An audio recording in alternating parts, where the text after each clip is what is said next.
This is an appeal in the matter of Palladian Partners and others, and the Republic of Argentina and another. Part heard. Yes. Good morning.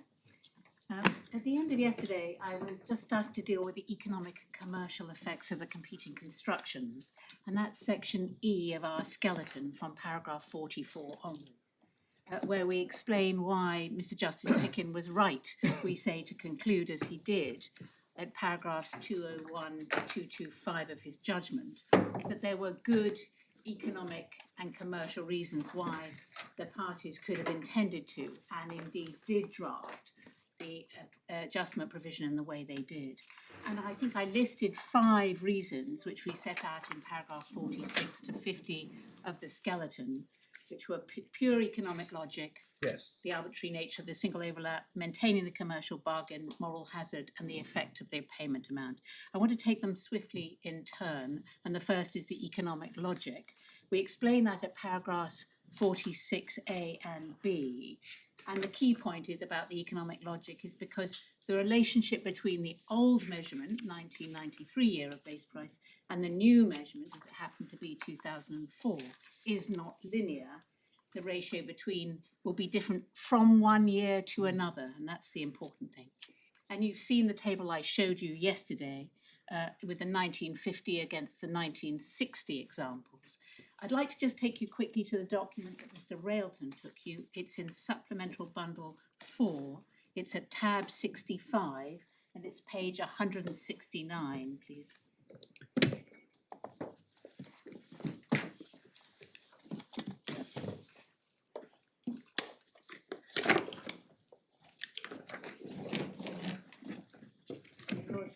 And my lady will remember this document.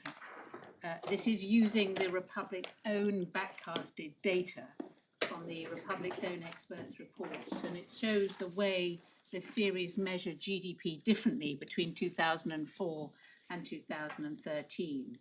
And so the first columns show the differing levels, and unsurprisingly, you see that the 2004 year of base prices shows a higher level. As you can see from the column with the percentages in, critically, it's higher by a different amount in each year. And so, for example, if you look at 2012, the new measurement for GDP measures it at 80% higher, whereas in 2004, it's almost 92%. And likewise, if you look at the right-hand side of the document, you'll see the growth figures are similarly are rather similar and sometimes rather different. And so if you look at 2010, for example, growth as a percentage is measured almost identically. It's 9.16 in one and 9.14% in the other. But if you look at 2008, for example, the 1993 year of base price series measures growth at more than double the rate in the 2004 year of base price series. So that, and it's shown graphically on the next page, if your lordships need to see that. Now, Dr. Boiter explains this very well, and I'd just like to turn that up for a minute, please. It's in the core supplemental bundle. It's at tab 4, his report, and it's pages 81 to 82. Where Dr. Boiter deals with this. 85, did you say? 80, it's 81, page 81, it's tab 4. Yeah. And he really deals with this at paragraphs 104.4 to 104.7. If your lordship and my lady would like to just mark that up in your bundles.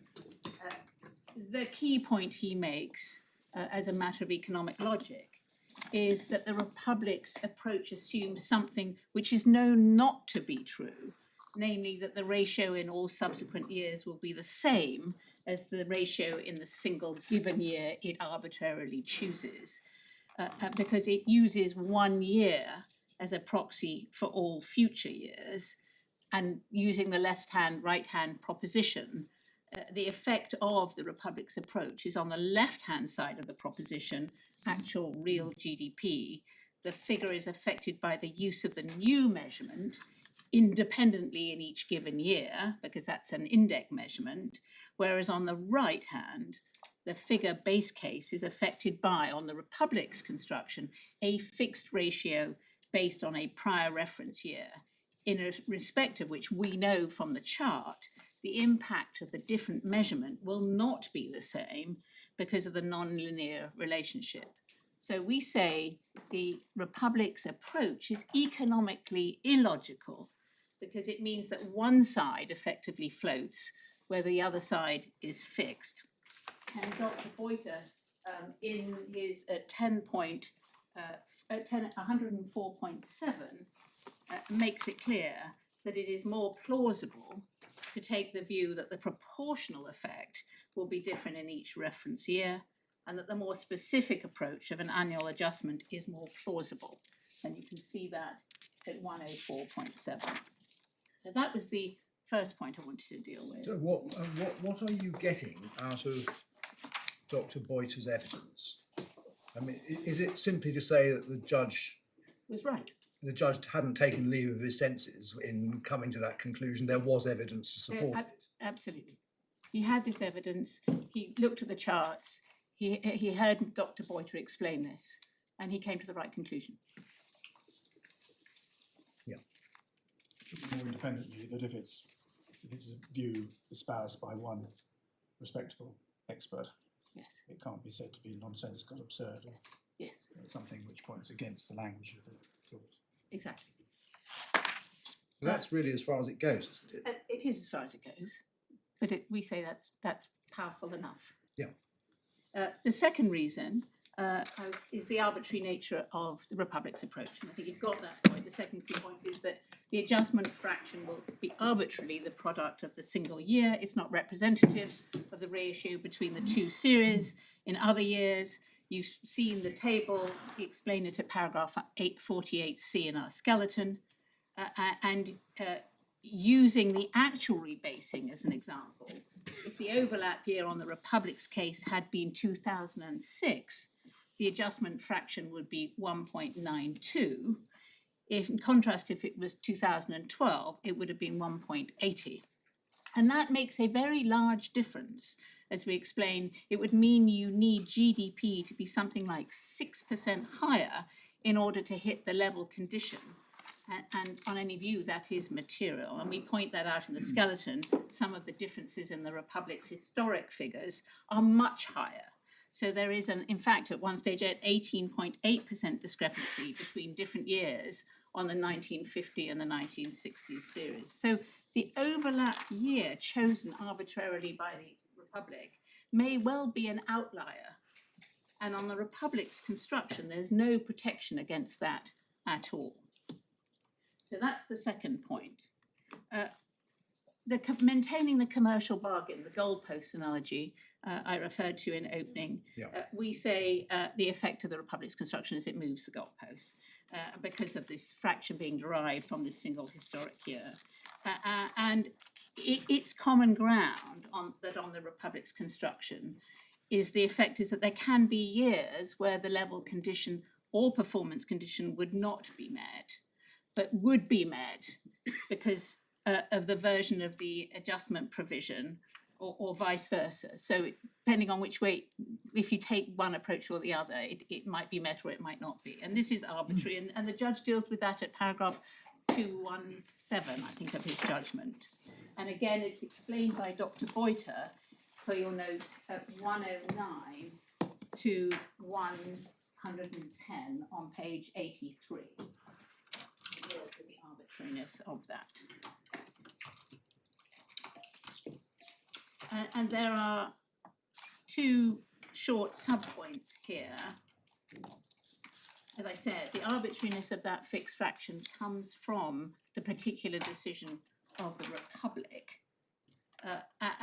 And to say that you should take that fixed fraction from a single year rather than a weighted average, for example.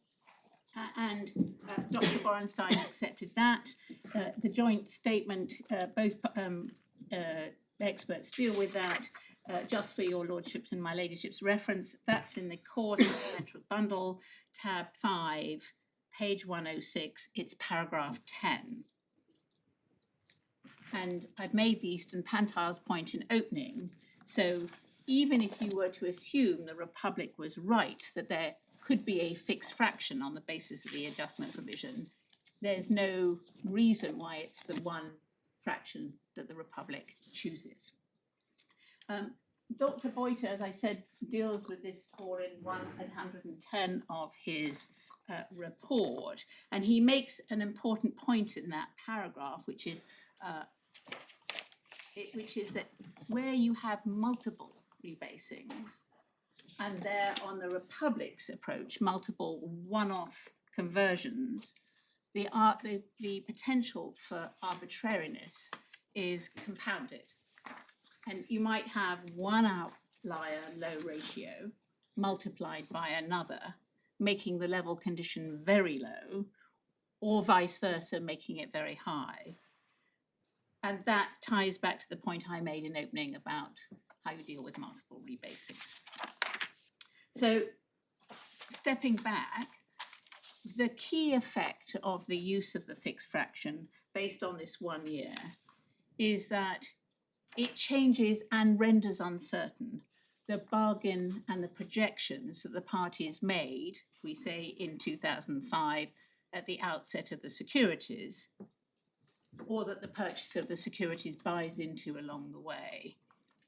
And it means that depending on the choice of the reference year, at best arbitrary, the securities will either be more likely or less likely to pay out in subsequent years. And we say it's understandable why the parties would have wanted to avoid that when, particularly in 2005, the only system for measurement available and the only one to make projections against, an estimate against, was 1993 year of base prices. And the Republic has to say that our position and our reading on the adjustment position is irrational. And the Republic has to say it would be irrational for the parties producing these securities to want the outcome of maintaining the pre-existing thresholds and the commercial balance. And we say with respect, they simply can't get that off the ground. And the more so, it takes me to my fourth point, which is the moral hazard point. Again, Dr. Boyter deals with that. It's at paragraph 111 of his report at page 83, if your Lordship and my Lordship have still got that bundle open, and it's paragraph 50 of our skeleton. The point is that on the Republic's construction, there is what Dr. Boyter terms as moral hazard, because of the fact that the choice of the overlap year is in the Republic's hands, because it chooses when to rebase, and on its case, when it can simply cease publishing 1993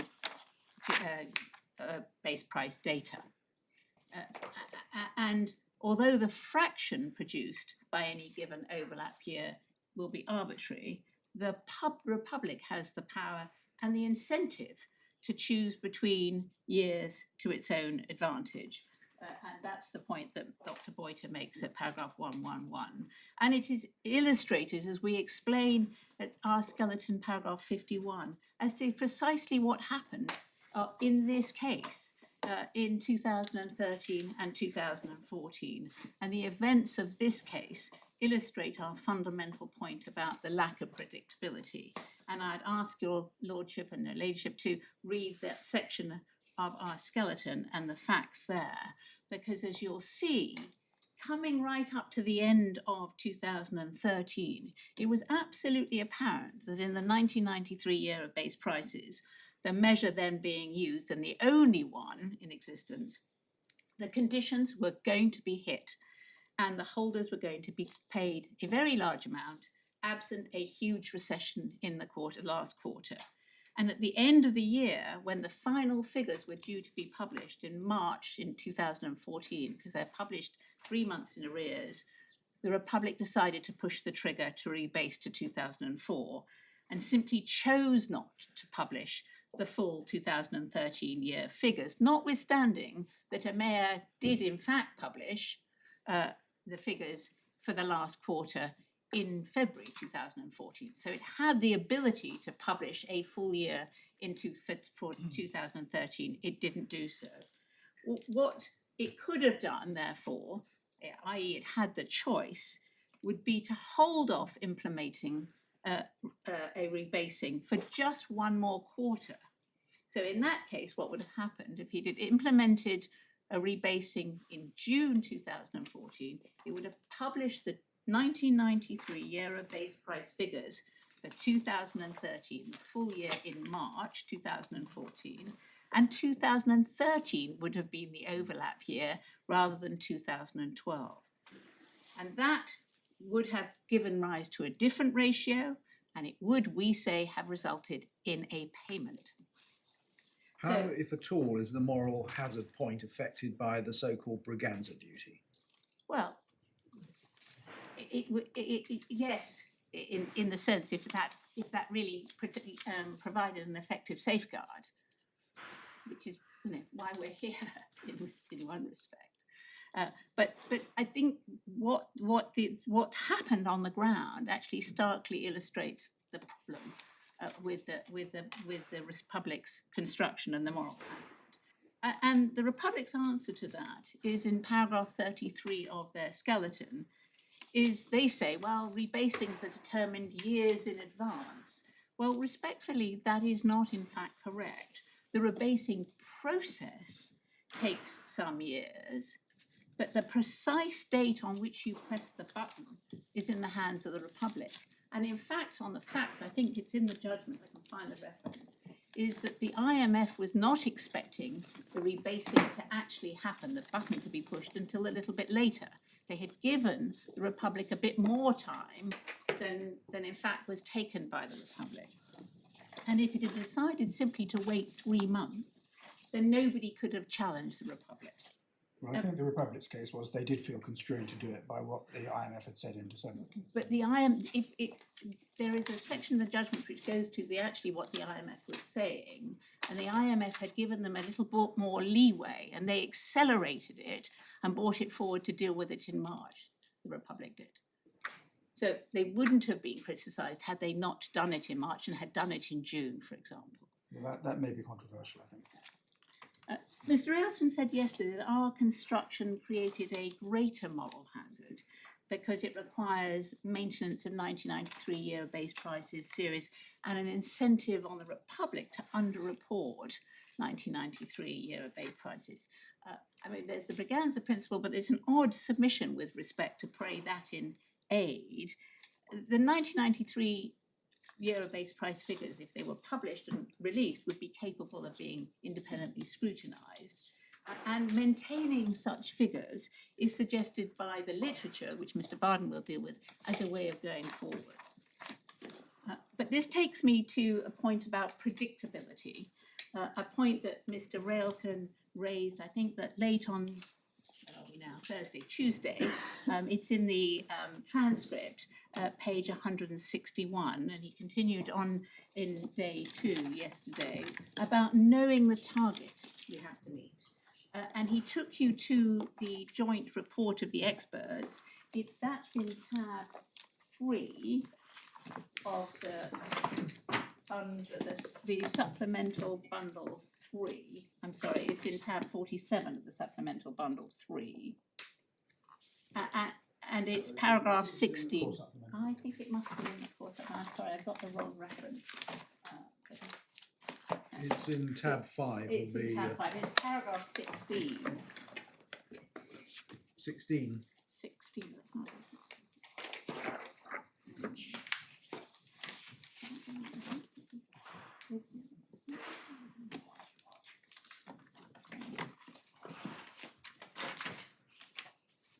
Yeah. Yes. Mr. Rail's contention was that the Republic's construction, it is preferable because you know in advance the target you have to meet in the new year of base prices, whereas on the annual adjustment construction, you only know that figure at the end of the year. That was his simple point. And of course, the short answer to that is, I think, as Your Ladyship, Lady Justice Falk identified, is that what you do know from the outset is what the benchmark is in 1993 year of base prices, and that's the point made at 16.4. So it's simply a question of which measurement you prefer to forecast in. And we would suggest that 1993 was likely to be thought preferable at the time the securities were created, because that was the baseline measurement at the beginning in 2005, and that was the devil they knew. And more importantly, there is a fundamental uncertainty on the Republic's case, which Mr. Railton didn't address with your lordship. He described this early on in the day as a short exception, and you'll find that in yesterday's transcript at page 2, line 10. He said it was a short exception in relation to the timing of the year in which the change takes effect. And this is the point that's picked up in 16.6 of the joint report, page 111, that on the Republic's construction in any year to which a rebasing applies, you have no certainty when precisely the Republic's going to do it. And where that happens, you don't know the target in any year of base prices until the rebasing has happened. And that uncertainty is pervasive because you don't know in advance where in the year the Republic is going to choose to rebase, which is precisely the position that happened in 2013. The security holders throughout 2013 would have expected the target to be met in the 1993 year of base prices. They'd have expected the rebasing to have happened after March and a full year of prices to have been issued. And in March 2014, the Republic rebased with retrospective effect. And on the Republic's own case and construction, it would have been impossible for anyone to know in advance what that target was. So the uncertainty with respect on the Republic's construction is not, as Mr. Railton would like you to believe, a small exception. It exists in every single year, because in any given year, there could be a rebasing mid-year or even at the end of the year, and that moves the goalposts, we say, in an unpredictable way. Whereas on our case, it doesn't matter if the Republic decides to rebase mid-year, because you know if the benchmarks are the 1993 prices. That's the point that's made in 16.3. Yes. You know. What the judge called preserving the bargain. Yes, yes. Your lordship's got the point. So these points I've just... Your point presumably applies whenever a rebasing may be in the offing, Yes. which presumably it was from 2000 and if the work Yes. started then. Yes, I mean, your ladyship is absolutely right. That's the case. Yes.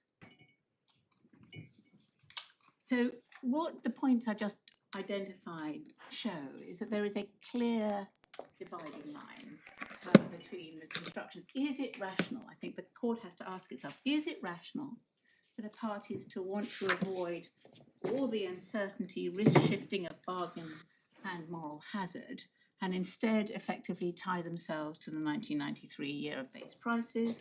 Or is that irrational, as my learned friend urged the court to consider? And we say it obviously was a rational conclusion that parties could come to in the present instance and did. So that's the 4 points. The 5th point I wanted to quickly cover was the payment amount, which is a separate point than the ones we've been discussing, and which is that if the payment conditions are met, then the amount of any payment is determined by a separate calculation, as the court will appreciate. And the payment calculation, just go to it in the core bundle. It's core bundle 2 is where you'll find the securities. If we can just turn that up, please.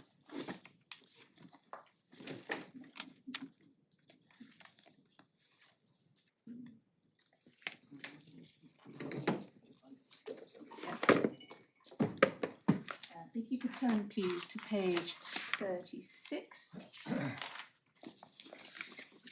So just dealing with the payment amount calculation, it uses excess GDP, which is defined on page 36, which is an amount in nominal rather than real GDP. Which makes sense, obviously, because one's dealing with an actual cash. So here the securities are looking at actual pesos generated as opposed to constant prices measured. Then you go to the definition of available excess GDP on page 35, and it's 5% of that figure multiplied by a currency coefficient, so you get it in euros. And then the payment amount itself is on page 37. Essentially, you multiply it by the notional amount of the securities, but it can't exceed the cap. Now, the key point we make as regards the payment amount, insofar as it supports our construction, is that our skeleton in paragraph 53. And if the court would just turn that up very quickly, please.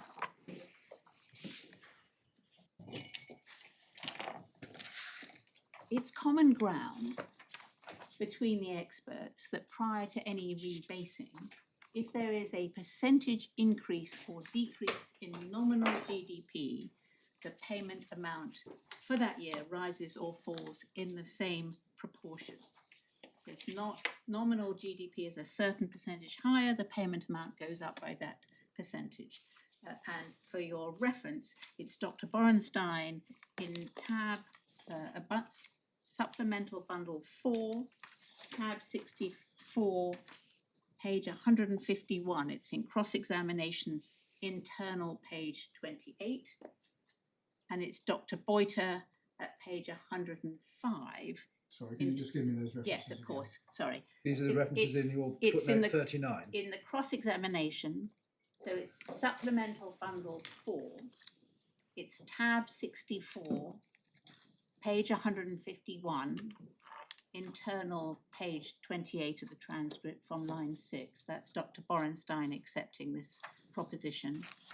And Dr. Boiter is at page 105 in the bundle, internal page 18, lines 3 to 4.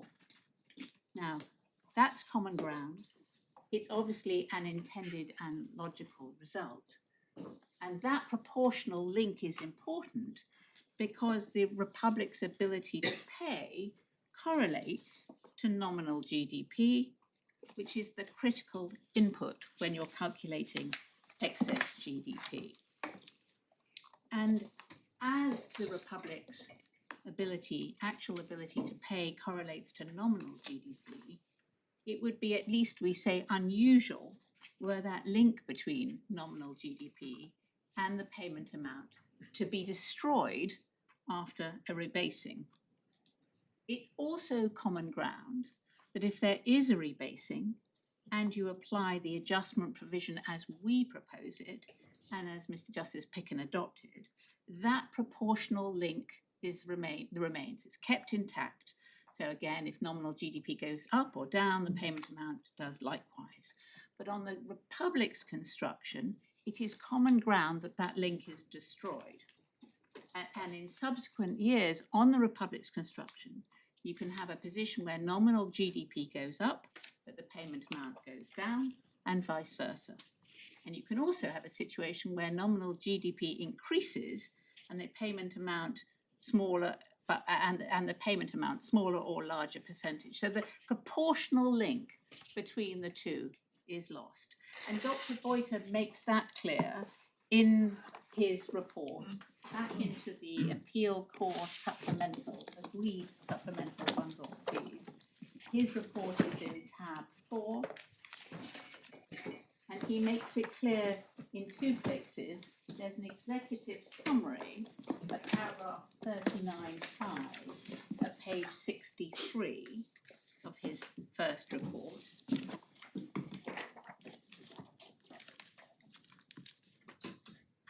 Where he makes the point very clearly that if the one-off fraction used to adjust base case GDP happens to be very high, the payment amount will go down even though actual real GDP would increase as a result of the rebasing, and that undermines the risk-sharing function.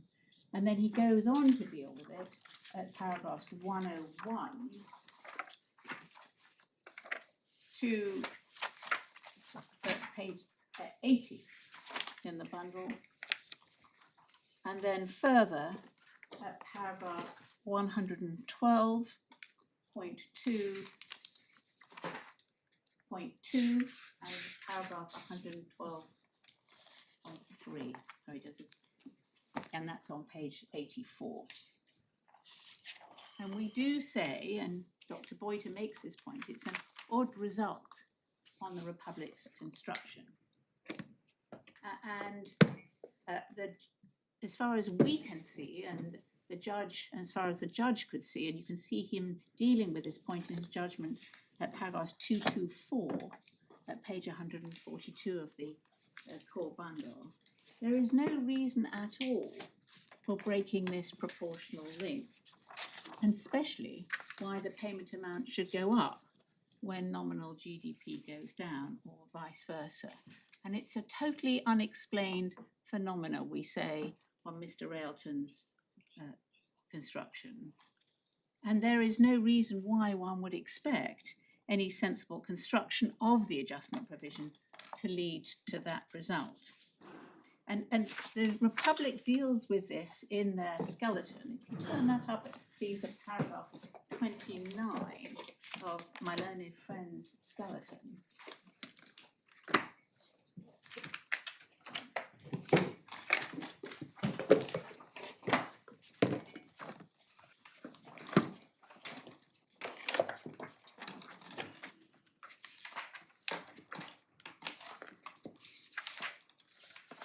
And just looking at the points that are made under the starting paragraph 3rd. He says, the claimant's argument about a proportional link refers to the fact on their construction, the payment amount in the year base asset is the payment amount in the old multiplied by the ratio, etc. Now, with respect, that is not the right starting point. The right starting point is pre any rebasing and the application of the adjustment provision. At that point, there is a proportional link, as I just described that. So the Republic here misdescribes the link identified by Dr. Boyter. The link does not involve comparing new and old GDP series. It involves comparing actual nominal GDP and the payment amount in 2 distinct years, 1 year before a rebasing and 1 year after a rebasing. And so what they say in paragraph 29.2 is that the judge was wrong to find the proportional link existed pre-rebasing is simply incorrect. You've just seen the evidence establishing it does exist, and the judge was right to find that. That wasn't contradicted by the No. Republic's expert, you said. The point about comparing new and old is that on our construction, and I've made this point, the proportional link exists pre and post rebasing when one has applied the adjustment provision. On theirs, it existed before, but it doesn't exist after. And you Well, I asked think for that's something. exactly what the judge says at 224. Yes. He says it's not in dispute that prior to rebasing, there is a proportional relationship. Yes, well, that's exactly, we don't And understand. then he we says don't the actually experts understand agreed that 29.2. that proportional relationship, i.e. the pre-rebasing relationship, is maintained under your interpretation, but not the Republic's. Well, we think paragraph 29.2 is simply wrong on the face of this skeleton. Maybe Mr. Elton will say otherwise.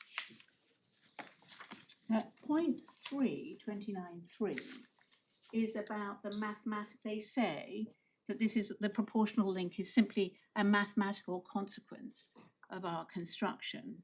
But pre-rebasing, that's obviously not the case. The existence of that proportional link, which is common ground, doesn't depend on the adjustment provision or any mathematical analogy, adjustment being done at all. The adjustment provision is only applied on a rebasing. And post-rebasing, it is true that it is a mathematical consequence of the annual adjustment that the proportional link is maintained. But that, with respect, is a good and sensible consequence.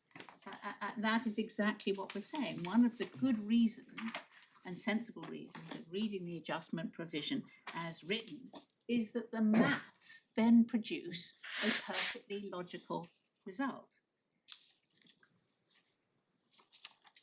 And this is what Dr. Boiter explains, and I can give you another reference in his report. It's at 101.2, and in comparison to 112.2 and 112.3, which deals with their approach. So that's paragraph 29.3 of their skeleton. Paragraph 29.4, they say there's no economic rationale. I made the point that's obviously wrong, we say, and then they use words like contrived and other epithets. They don't take the matter any further, we say. The rhetoric there is adopted because they don't have an answer to our point. There's a proportional link embedded in the securities. It existed before and it existed after, and they can't explain why it disappears. So that's the short point on the proportional link. I've got two further points, linked points, which the Republic pressed before Mr. Justice Picken, and which he rightly rejected. The first point is that the Republic's approach maintains this percentage growth rate for base case GDP in the new year of base prices, and where previously you had a 3.22% growth rate in 1993 year base prices, this becomes 3.22% on the Republic's construction in 2004. And the second point they urged before Mr. Justice Picken was that this is the only economically meaningful approach, because it ties growth rates to the most recent, what they call the real world, or more grandly, the sustainability point. And I think I said in opening, given the court the answers to these, but they quickly are set out in paragraph 54 of our skeleton. Our short point, I suppose, is this, that the Republic's argument on this point is completely reductive, because it assumes the only thing that matters is using a chosen numerical percentage growth rate, the 3% obsession, regardless of the new year of base price, and regardless of all the other points about economic logic and certainty that I just made. And that argument has to be put by the Republic because of the words of the adjustment provision, as they put it as a sort of categorical imperative that almost whatever the words say, that's where you have to end up. But we make the point, if your Lordship and my lady has got our skeleton at 54B,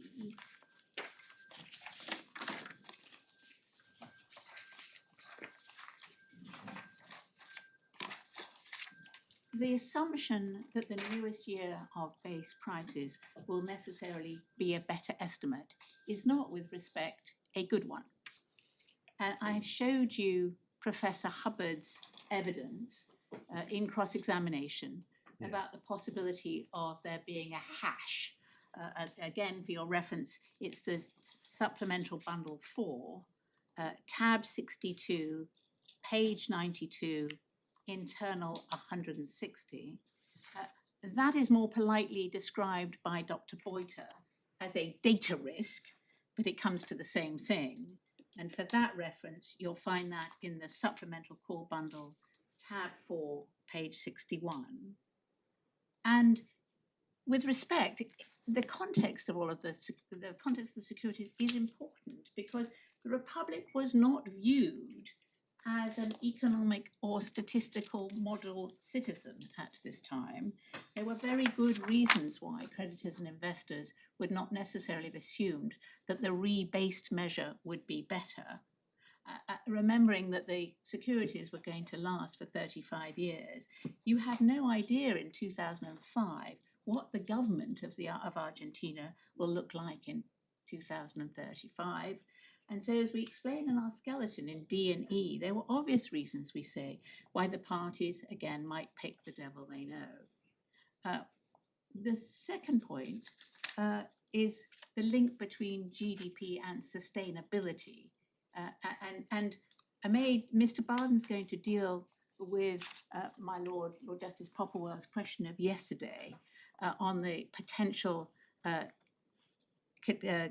commitment compared when the potential commitment under the GDP warrants and compared to the GDP, and he's been researching that overnight. But the point I made in opening, which remains good, which is that these securities represented a very small percentage of value or cost of the Republic's debt obligations.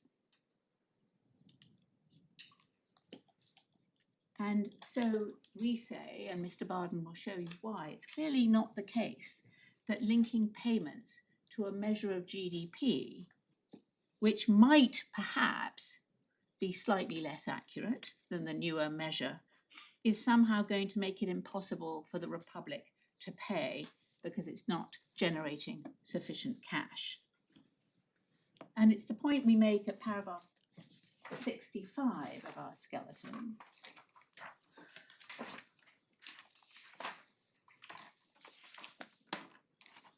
Is that a chosen numerical percentage of 3% is not the same in 1 year of base prices as another. And I made the point in opening, and I was illustrating it earlier when I took you to the growth trajectories you've got. And you've got the 1950 and the 1960 year growth trajectories. So the question isn't simply, is there 3% growth? It is whether there's 3% growth in what system of measurement, you have to ask yourself. And as we explain in 48D of our skeleton, the Republic's historic GDP figures show that each time one series overlaps with another, there's always at least 1 year where GDP growth was above 3.22%. So there needs to be a choice, and the Republic's approach changes the bet. It makes certain growth rates in the new year of base prices. So the securities themselves also don't reflect this obsession of the Republics with this 3% growth rate. It's not in the securities, it isn't in the prospectus. That's the point that Mr. Justice Picken made in his judgment at paragraph 165. If you look at the base case table, it says explicitly that it's in 1993 year of base prices.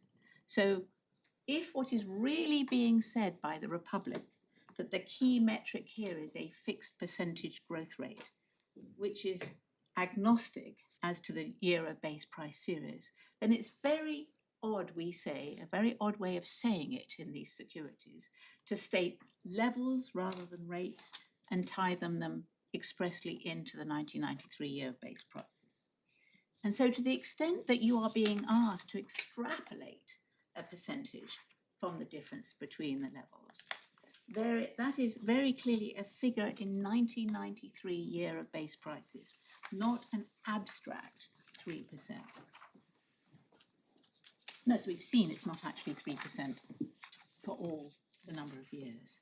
So that's the answer, we say, to the Republic's central thesis. There's simply no basis, we say, for making the securities being a slave to the 3% real growth rate, quite the reverse. And we deal with that in paragraph 69 and following in our skeleton, which your lordships and my ladyship will have read. The next point I quickly want to deal with is redundancy. I know it's been watered down. The judge dealt with this in paragraphs 172 to 178 of the judgment. You see what the submission was, that the adjustment provision has become redundant on our construction.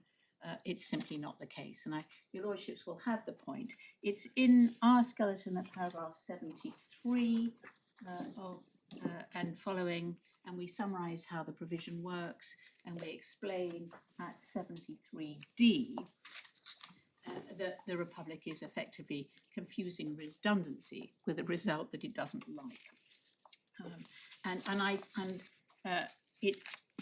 It's about, this is not a redundancy point in truth. I mentioned in opening about the annex to their skeleton. It's page 29 of their skeleton, which I touched on. We do say that's a sort of point of caricature and nothing more, because they have to change the definition of actual real GDP, as my Lord Justice Popplewell spotted by crossing it out in red. But the pivotal insertion of 1993 in purple in the second line is a giveaway. And what the essence of what the Republic does here is to say that rather than adjusting the right-hand side of the propositions that form the level condition and the performance condition, you can achieve the same result if you instead change the left-hand side, the definition of actual real GDP.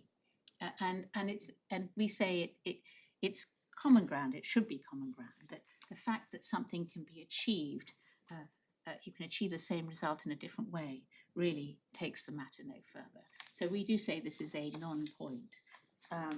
And actually, when you see where the definition of actual real GDP is being turned by the Republic into something which is the opposite of what the concept is in the securities, that really does give the game away. One further point I do need to pick up, which was Mr. Railton asked, and it was at page 147 of day 1 of the transcript. He said, why this starting point? Why do you start with actual real GDP as it is? And we say, well, that's its natural meaning. And secondly, you have to remember that you need actual nominal GDP in order to do the payment amount. You can see that from the securities. You can see the GDP deflator being applied to actual real GDP. And so that's the short answer on that. There is a separate point made by the Republic in relation to redundancy and the payment amount. It's a similar point. You see that at paragraph 34.3 and following of its skeleton.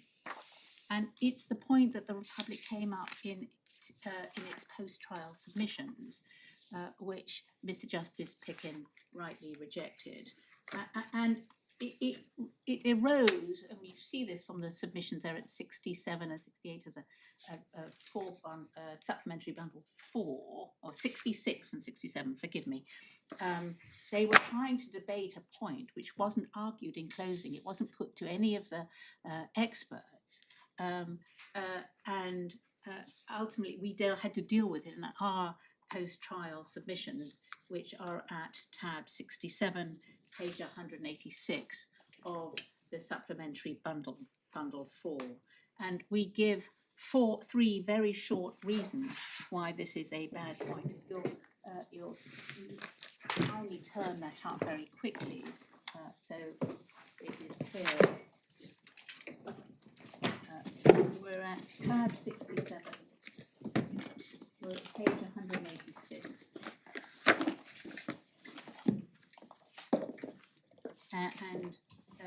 That we make three short reasons in our submission. The first point is that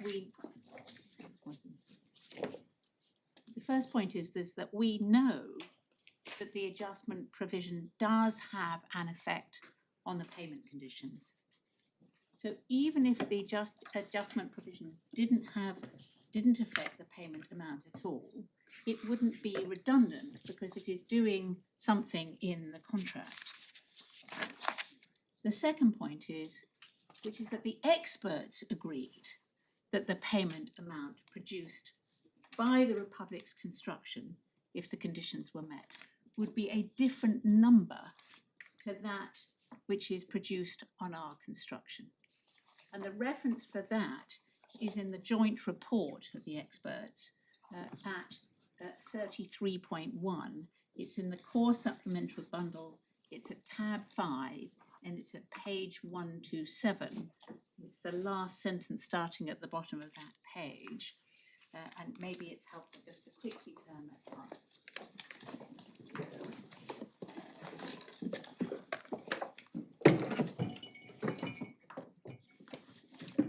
Tab 5, page 127. And it starts at the bottom of 33.1.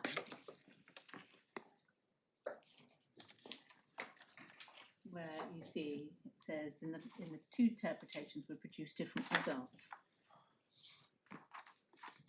And the discussion is about the fact that the competing constructions are causing different results.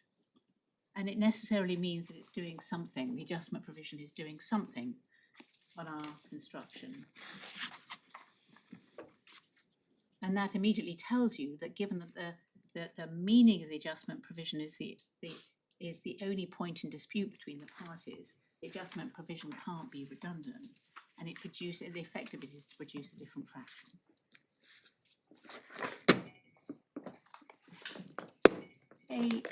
The third point we make, and this is not meant to be an acute point, but in fact, on its own defence, the Republic has admitted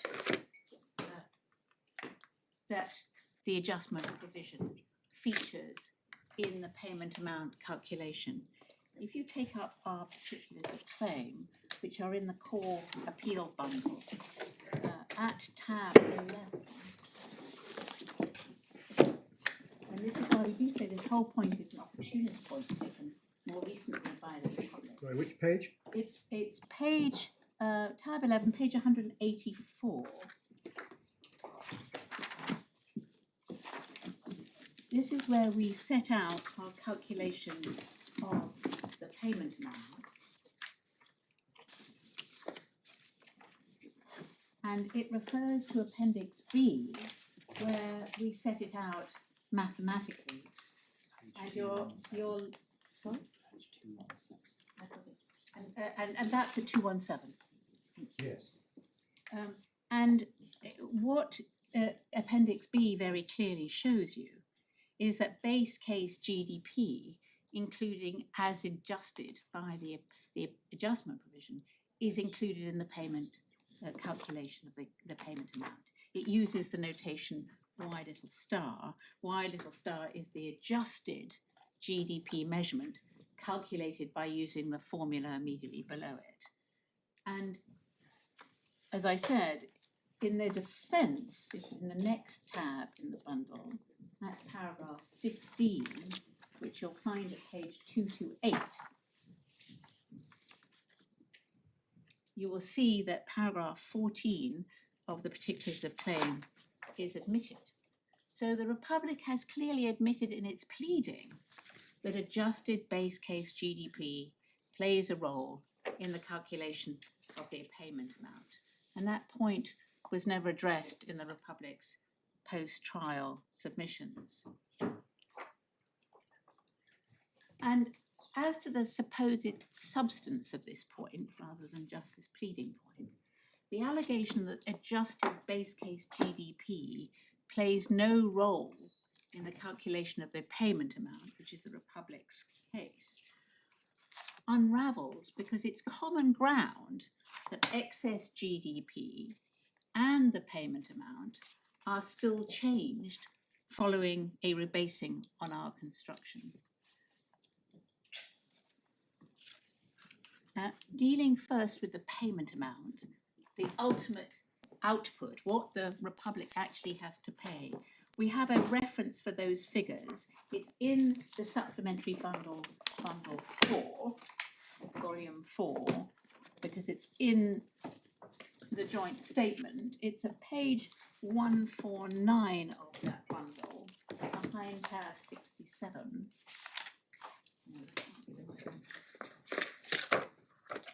I'm sorry, yes, it's 60, it's 67, yes, I'm sorry, it's 67.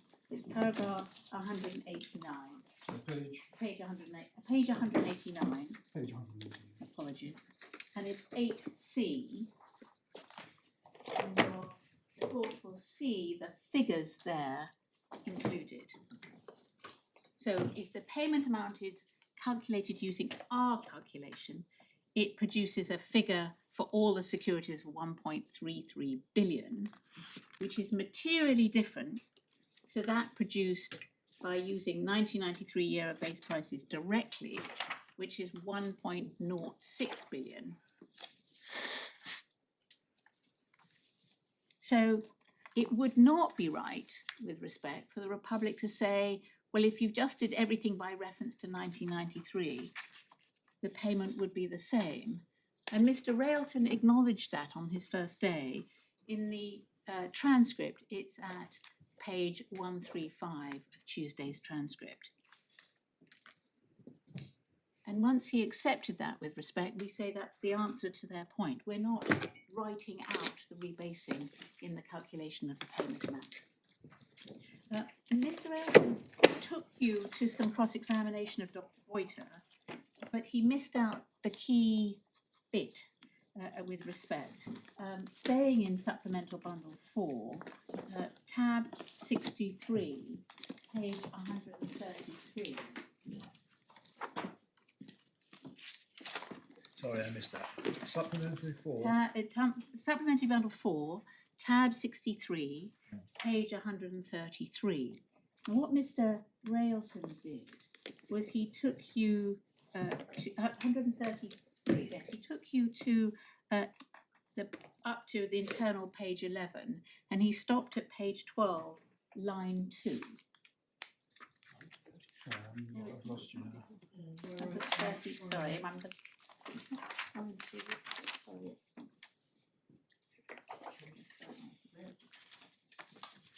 Sorry, I've given you the wrong page reference. 103. It's 103.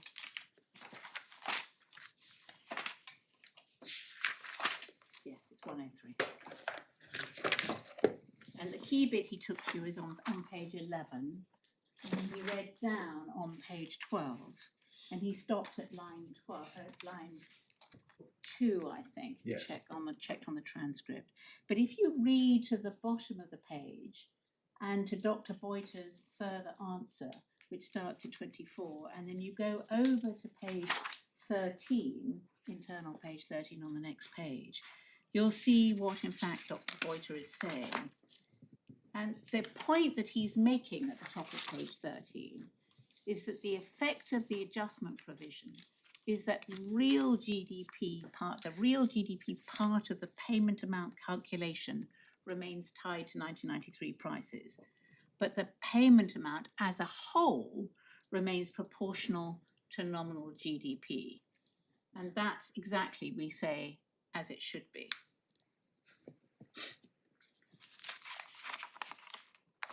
So that's how it affects the payment amount. In relation to excess GDP, I just need to touch on that. The fact that the adjustment provision has an effect is clear with respect from my learned friends or his predecessors' post-trial submissions, which you'll find in the same bundle. I'm sorry if you just put it away, at tab 66. And it is at page 173. And it's paragraph 5.3, where they set out, where they say excess GDP can be measured solely by reference to the GDP in 1993 year of base prices. And then in parentheses, they say, albeit multiplied by a deflator, to take account of the effect of inflation. Now, that parenthetical qualifier at the end, particularly with the word albeit, tells you with respect, we say, the game they're about to play here. And this is just the same as the game we had in the annex to the skeleton in terms of their rewriting, because it recognises that both excess GDP and the payment amount are changed by a rebasing on our construction. And so what they are going to say is, well, if you went about it a different route, using what they call a deflator, although it's not the GDP deflator as defined in the securities, you can get to the same result just using 1993 year of base price data, and you don't need the adjustment provision. And you can see that in their maths at page 181. I'm not suggesting for one moment we trawl our way through this maths, but they say they are going to prove by this maths that the actual real GDP and base GDP do not feature in the latter part of Dr. Boyter's mathematics line, line 1.23, and then line 1.25, which Mr. Railton took you to, because he says the two items cancel themselves out. But all this is, again, is just a shorter root point. It's not a genuine redundancy point. What is actually being said, using Dr. Boyter's maths, which is in fact illustrating a very different point, and you can see that from the heading of Appendix 3A, is that you could restate this calculation more shortly without using adjusted base case and actual real GDP. But with respect, that doesn't mean that the provisions don't work, or that adjusted base case GDP or actual real GDP have been excluded. And you see what they do in the section on page 1H2.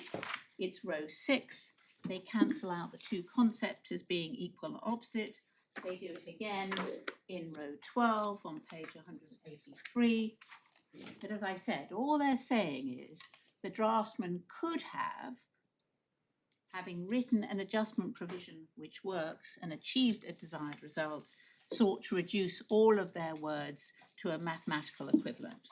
And the draftsman could then have cancelled down various parts of that mathematical equation and retranslated it into a different formula. And the answer, short point, is, so what? And you see the answer in our submission. If you turn over to the next tab, to the tab at 67, paragraph 12 of our submissions, that's the point we make. Yep. We make it in paragraph 12b. And what we show you there is what they've done is effectively cherry-picked Dr. Boyter's maths by picking up these later lines, and they ignore the fact that the key concepts of the adjustment provision were present, but they were combined in the earlier maths. And specifically, if you want to go back to the maths, you'll see at 1.3 in the maths, the row 1.3 of Dr. Boyter's workings, where the adjustment factor is featured. It's on page 95 of the maths. So all that is happening is that the Republic is doing the workings in a different order. And as you know, the calculation of excess GDP is prescribed expressly by the securities, and it involves multiplying base case GDP by the adjustment fraction to get the adjusted base case GDP, and then by a GDP deflator as defined to get the adjusted nominal base case GDP. So with respect, none of this goes anywhere. And the important point in our note at paragraph 13, and that's at page 191, is they use a new deflator, as they term it. And that new deflator is what we identify in subparagraph B of our note. As I said, it's not the GDP deflator used in the securities, nor is it a deflator used and endorsed by the GDP experts. So this supposed demonstration of redundancy by writing everything in a different way requires the addition of a further new concept, a new fraction not currently set out in the securities. So that's what I wanted to say on redundancy. Mr. Barton's now going to deal with very quickly with factual matrix, and then I will come back and just finish with the Hubbard deflator. Yes, that's right. My lady, my lords, I'm going to deal with this in 3 short sections. First, I'm going to provide answers to a couple of questions that were posed by the court yesterday and give a couple of references to things that Ms. Provisa said we would provide. Secondly, I'm going to deal with the academic literature. And then thirdly, I'm going to deal with Mr. Railton's particular points on factual background and the 3% point, his matrix point. In relation to questions asked by the court, my Lord Justice Popplewell asked yesterday about where these securities were traded. We haven't been able overnight to get a comprehensive answer on that, but our clients have established that, as far as they can tell, they were and are still traded on the Buenos Aires exchange. We think that they were also originally traded on the Luxembourg exchange. I think We're that's not in the prospectus.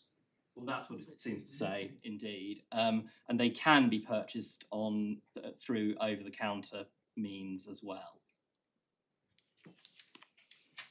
In relation to my Lord Justice Popplewell's second question about the value or the commitment under the securities compared to GDP, that's not an easy question to answer because there were multiple sets of these securities in pesos, dollars, euros, and yens.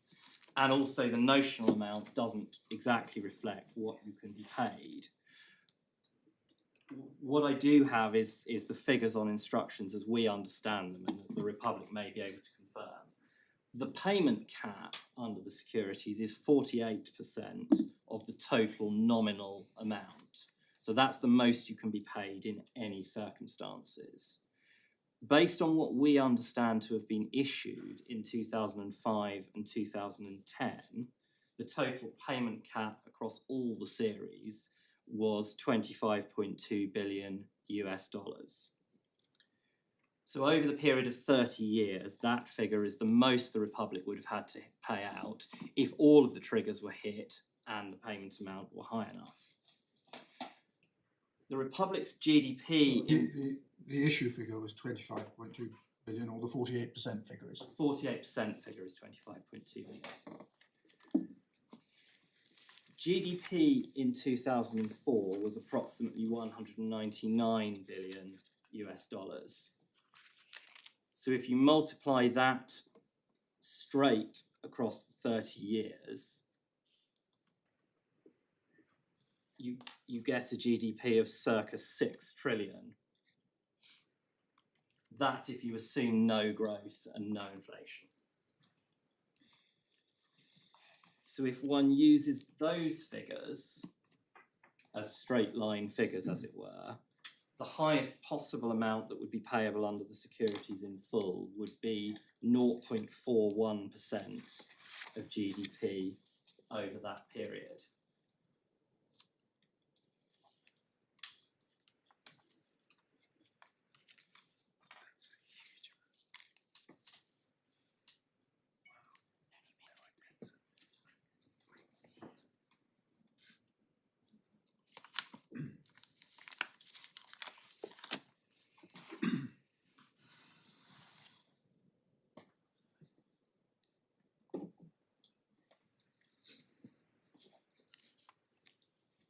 In fact, of course, you would only pay that if you hit all the triggers. So it's unlikely to be anywhere near that high as a percentage.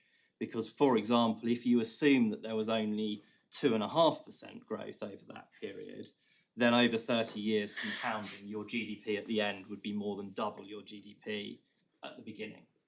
So that's a very rough straight line figure that gives you an order of magnitude. The other way which may be useful to do this would be to look at how the securities were valued compared to the rest of the debt. And there's one reference I can give you for that, which is in Supplemental Bundle 1 at page 225.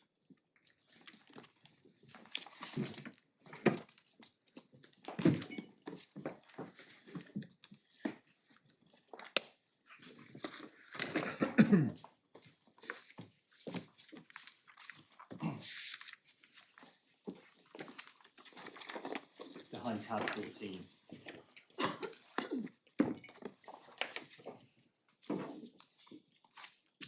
So this is just one commentator, JP Morgan, attempting to do a valuation exercise. And you'll see there, do you see the bullet points in bold in the top left?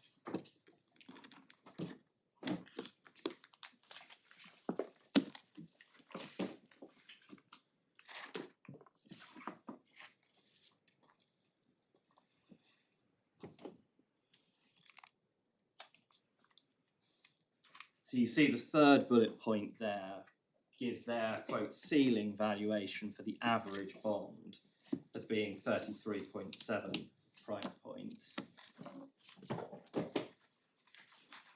And then the bottom bullet point, they estimate the value of the GDP warrant theoretically at between 3.5 and 7.6 price points, although they then apply a discount, so they assume 2.7 price points. Does my lord see that? So again, by way of a reference for comparability, this valuer seems to have regarded the GDP warrants as being something in the region of 10% or so of the value of the complete debt package that creditors were getting. And that figure is 75% of 94 million. In nominal terms, yes, but one might have to be careful about comparing those two figures. The comparison really I'm giving you here is to think about what the GDP securities reflect as part of the total package creditors are getting. It's my lady's sweetener point.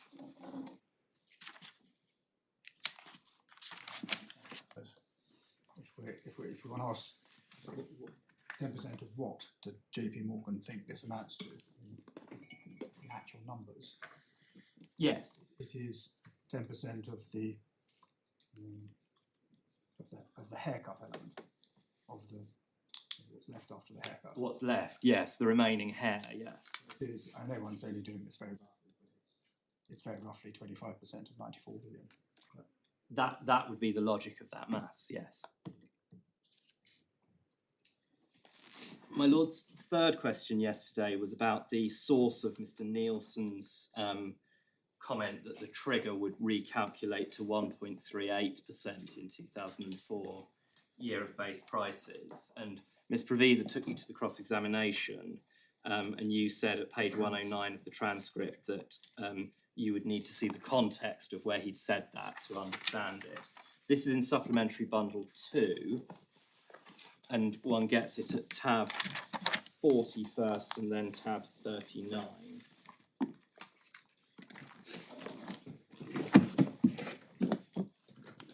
So at tab 40, page 298,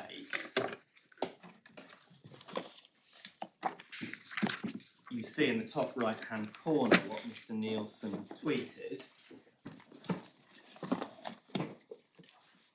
where he gives the figures he's using. Coupons, if GDP based on 1993, i.e. 1993 prices grew 4.9%, and in base 2004 grew 3%, then according to the prospectus, by which I think he means the terms, it is paid. And then you'll see on 300,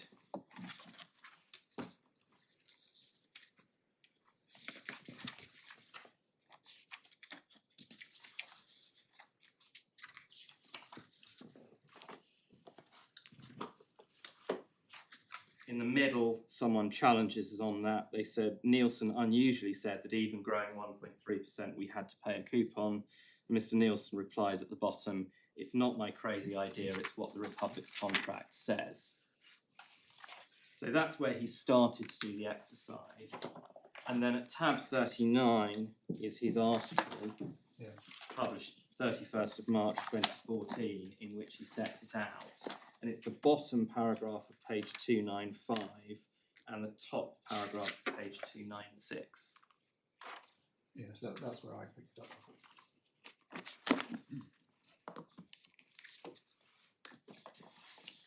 Thank you. Then two questions which were posed this morning, or references that Ms. Provisa said that we would give. The first was in relation to the timing of the rebasing point and the moral hazard. She said there was a reference to the judgment on this. There is. It's paragraphs 96 and 97 of the bundle. It's page 115 of the core bundle.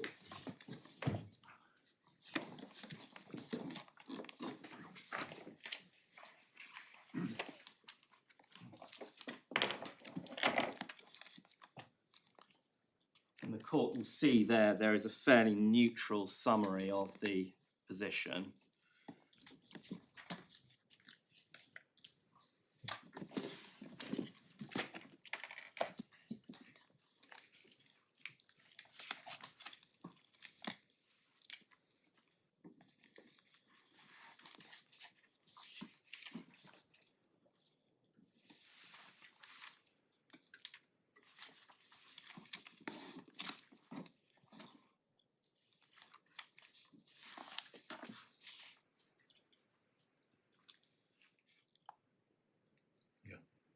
So the essence of that is that there was a rather ambiguous table as to what they had to do by March and what they had to do by September.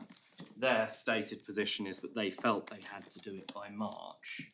Of course, the points that follow are the IMF can't compel that. If they hadn't done it by March, it wouldn't have been done by March. So the overlap year in that case would become 2013. And of course, in the ordinary course, you don't have the IMF setting people these specific deadlines. Ordinarily, an issuer of securities can choose to rebase when they want to, and there's nothing in the contract that requires them to adhere to a specified timetable. The other question on timing of rebasings was that posed by my Lady Justice Falk. This was when Ms Provisa was making submissions on the predictability point. And what was said was, at any time when there's a rebasing in the offing, this point also applies. And the question was posed, well, that must have been or may have been from 2004. The answer to that, at least from what I can find from the openings at trial, is that the Republic published a work plan in 2005 proposing to rebase, with all the steps to be completed by 2009. So if one follows that timetable, it would follow that from 2009, in 9, 10, 11, 12, 13, investors were always in this position when a rebasing could come in that year. And if it did, you wouldn't know what the target was, which of course doesn't arise on our case, because in our case, if it's met in 1993 prices, it won't matter what the rebased measure says. So those were the specific points, and I'll move on now to the expert literature. We say that the substance and reasoning of that literature supports the conclusions of Mr. Justice Picken on two key points which the Republic challenges. First, the point about continued publication of a, quote, old series. And second, whether it was reasonable to adopt an approach which made continued use of that old series, even if some new prevailing measurement had been introduced for national statistical purposes. So the first article is in Supplementary Bundle 1. It's at tab 10.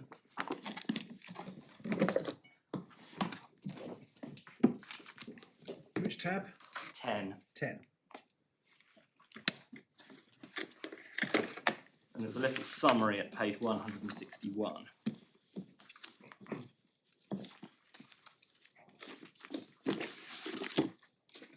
This article is by Dr. Borenstein himself with a co-author, Mr. Mauro.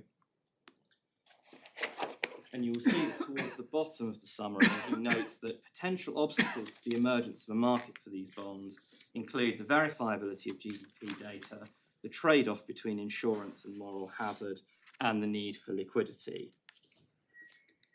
And liquidity, of course, here means that these instruments have to be sufficiently desirable and certain for people to actually want them. And that's a consistent feature of the literature, as we will see. So we can take it up on page 186.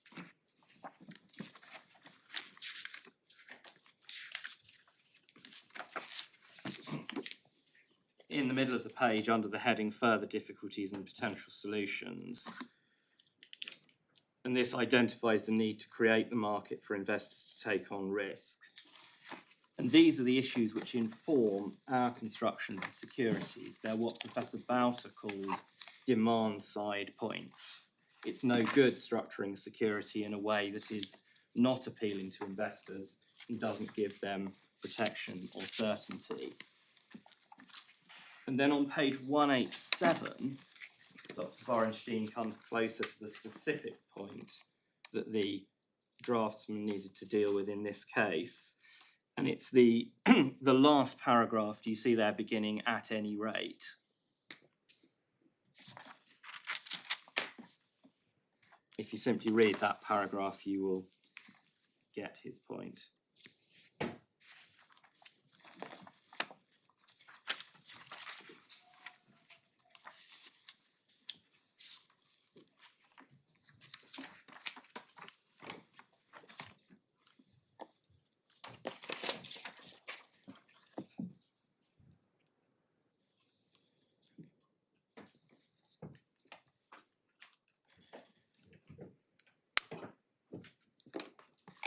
Now, he refers to mitigating those issues through the importance of trustworthy institutions and methods. But of course, Argentina didn't have that luxury because of the prior default and the attitude of investors. So they had to be sure that the terms of their contract were going to be adequate to give people protection. And if you look in the middle of page 188, dealing with the question of data revisions, you'll see a piece of text that begins, first, a clear method for dealing with revisions. Do you see that? Yes. So if you just look at those couple of sentences.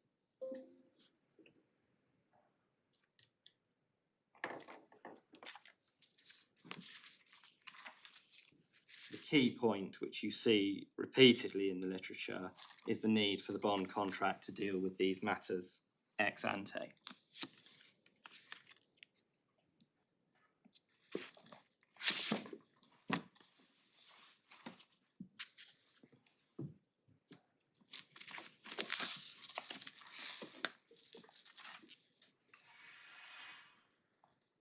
If we then go on to tab 19, this is an article which Mr. Railton took you to briefly, but which merits some further consideration.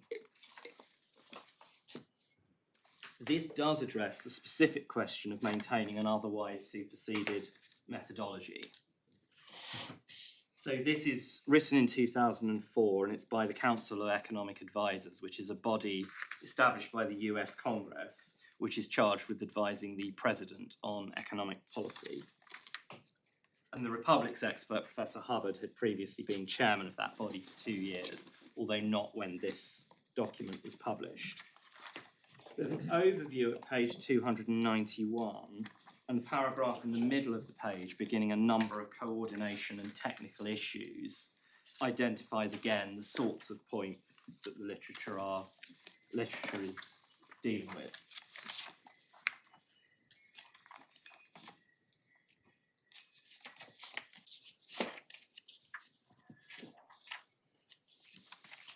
And the key section of all of this is on page 296, under the heading Potential Concerns.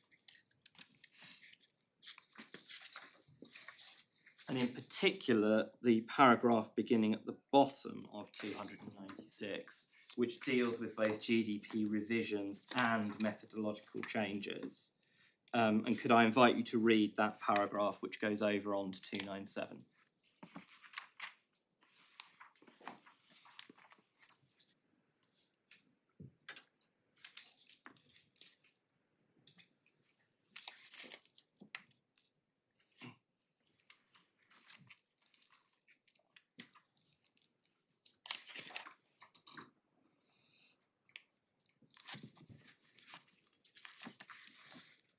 So this is an article which explicitly contemplates that one can handle changes to the methodology by requiring governments to keep separate series calculated with the old methodology, even after adopting a new technique for other purposes, specifically for the purposes of contracts, until outstanding contracts reach maturity.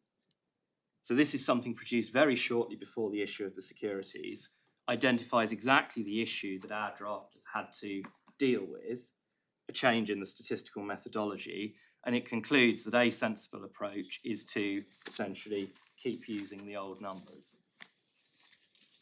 Now, we'll never know, but you might think that given the very limited source material available in relation to these novel bonds, that whoever had the pen in relation to these securities may well have read this quite authoritative paper and discussion. But whether or not that's the case, on any view, what this shows, and we don't really see how the Republic answers this point, is that highly informed specialist economists thought that it would be perfectly sensible to do it in this way, to have continued publication and to link at least some of the measurements under the securities to that continuing old measure rather than some newer measure which might be thought to be statistically superior.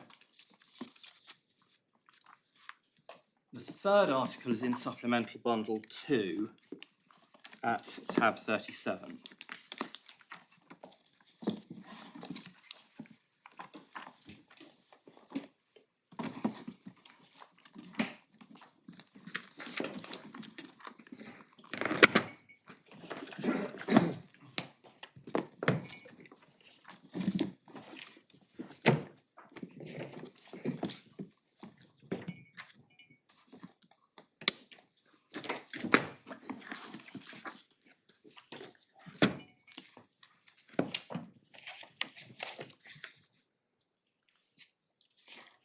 So this is a 2006 article.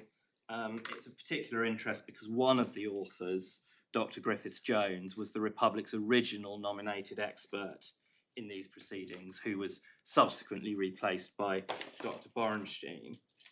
And page 284 is really the key passage.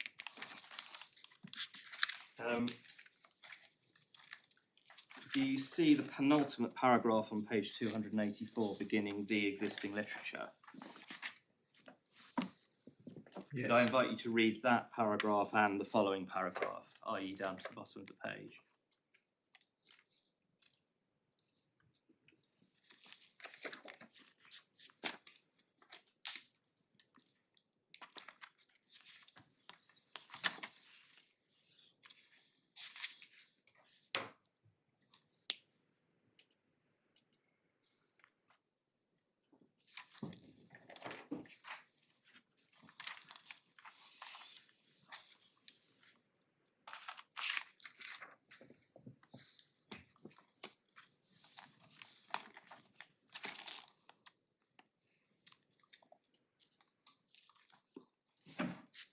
So that's the Republic's original expert positing essentially the same position as ours. If one goes over to tab 38, which is the next tab in the bundle, there is a paper for the Commonwealth Secretariat, and we've, to make your life easier, just given you the relevant page of this one, which is page 293, and the relevant paragraph is paragraph 2.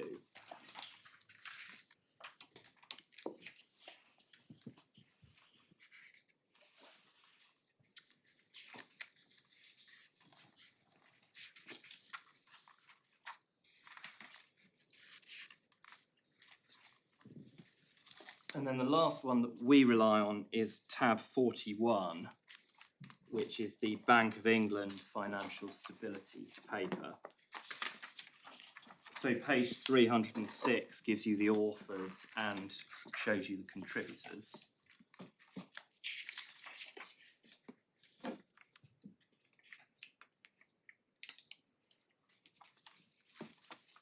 This was done after some sort of seminar, and you see that Dr. Borenstein's name is on there as one of the people who had attended that seminar and gave comments.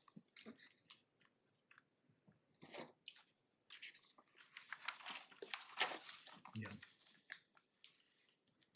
And so at page 308, in the bottom left, you see there's a heading liquidity and novelty premiums.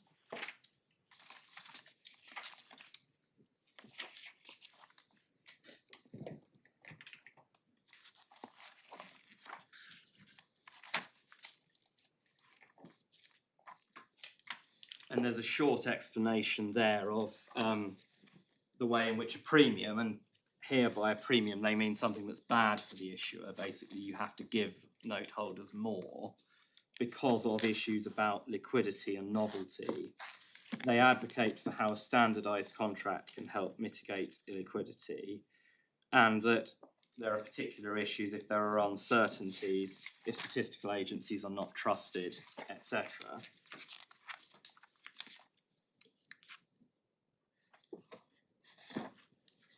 And then at page 310, they deal with how one might address these points in the future. So halfway down on the left-hand side of 310, there's a paragraph that begins, a commonly cited concern is that GDP is difficult to measure. And if my lords and my lady could just read the next two paragraphs, so that one and the one that begins rebasing.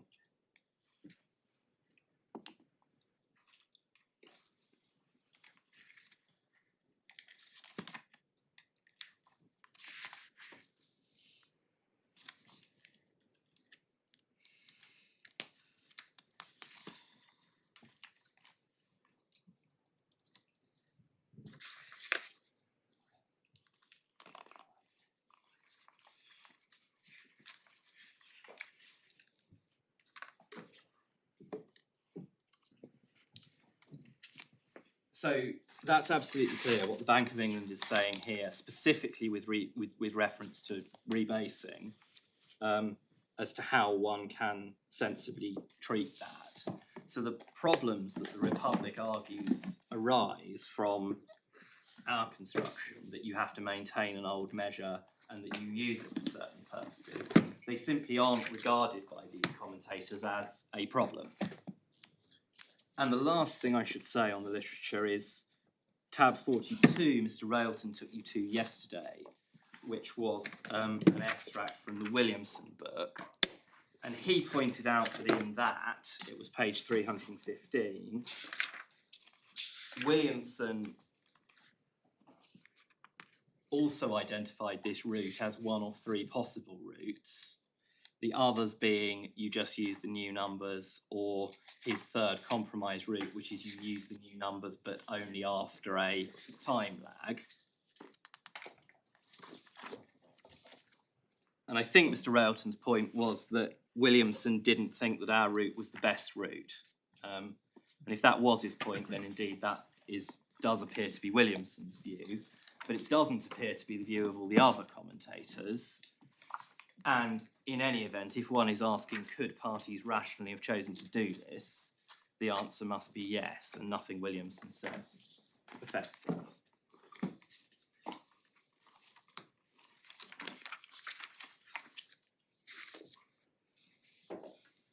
So, taking very briefly what Dr. Borenstein said about this when he was asked. So this is Supplementary Volume 4, tab 63.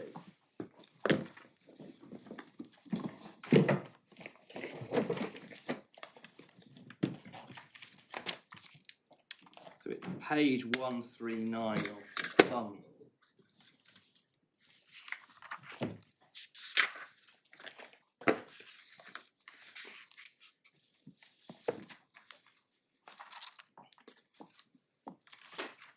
I'm asking him here about the Griffiths-Jones article, so internal page 153.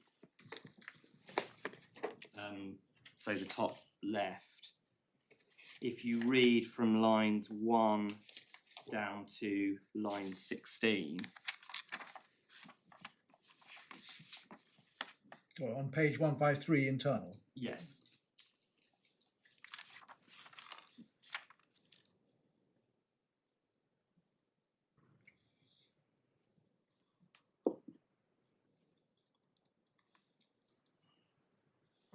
Yeah.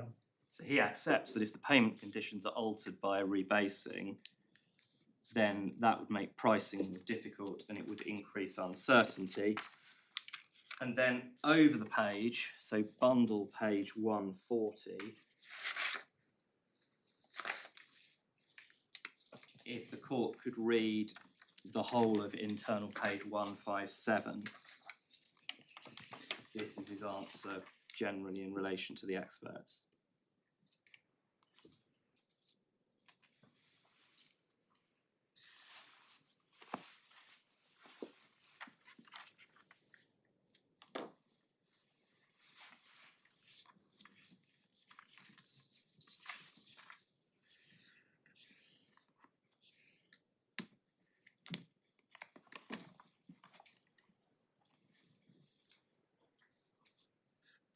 Yes. So he agreed with me that it was absolutely clear. He said he didn't personally agree with their conclusions, but there's no doubt about what the commentary is. So that brings me to my last point, which is the Republic's case about the background to the implied percentage growth rates in the base case table. The essence of the point I'm addressing, as I understand it, is that it's admissible contractual matrix that base case and base case growth were intended not to reflect a growth rate in 1993 year of base prices specifically, but a general and abstract growth rate applicable in any subsequent different year of base prices, regardless of the growth trajectory of that new year of base prices. This is the point that the judge specifically rejected in the judgment at 158 and 164. And the key point which we make in paragraph 66 of our skeleton is that one has to think quite carefully about what is or is not actually matrix. And also what use you actually make of that matrix, even if you think it is matrix.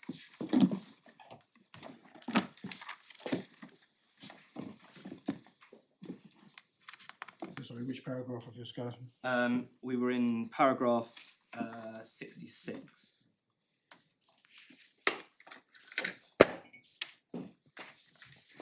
So we identify at 66 what one might describe as the hard facts that you get from the documents themselves, the prospectus and the securities. And we contrast that in 67 and 68 with things that the Republic relies on, which our primary position would be they are not matrix at all.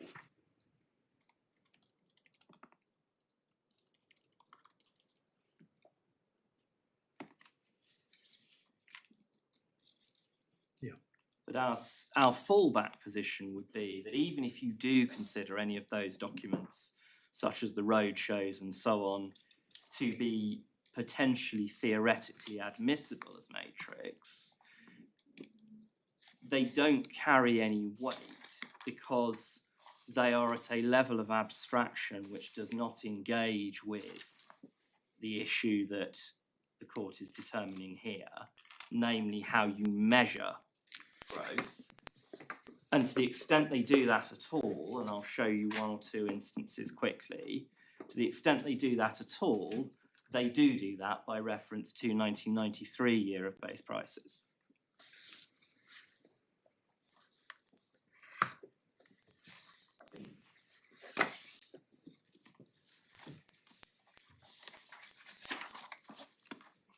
So the actual starting point, as is appropriate for listed securities, is in the securities themselves and in the prospectus and not in the wider matrix. So if one looks at the terms of the securities, page 36,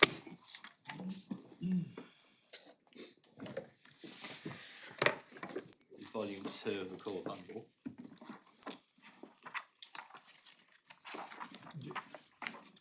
Do I understand? Yes, You say that's the starting point. yes. Do you say that's the end point, particularly having in mind that this must mean the same thing to an investor who purchases it in 2030 as We it does do, to yes. the parties who were originally party to it? Yes, we do. We say you don't, there isn't any warrant to go beyond that. That's basically Lord Collins in Sigma. Yes. Yes, one gets one's matrix insofar as there is matrix from the terms of the document, the structure of the document, possibly the prospectus, although I think even that is a bone of contention. But one does not go wider to roadshows and so on. And put in terms of the language of the authorities, that is because that material would not be regarded as reasonably available to a later investor, in the sense that he wouldn't reasonably be expected to take steps to uncover it. Indeed, because the securities have got to be capable of being understood by anyone purchasing them from time to time for all time. So even if, and I don't accept this, it would be reasonable to think that somebody buying these in 2005 might have looked at the Ministry of Economy website. A, it wouldn't be reasonable to expect someone in 2024 to do that.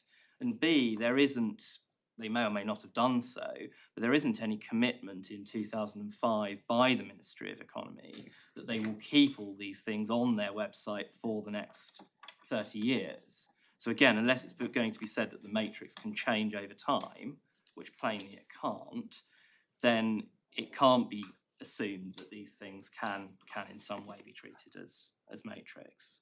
And we do say that's the end of the point, and therefore I'm going to deal with those documents really very briefly. In relation to what the securities themselves tell you, so this is the base case growth definition. So this is what the percentage that Mr. Railton relies on is. It tells you that base case growth is the percentage change in base case, and base case is what is set out in the table. So there isn't any stated or fixed percentage, rather that percentage is derived from two levels. And the levels are, as the judge observed explicitly, see the top of the page, in 1993 year of base prices.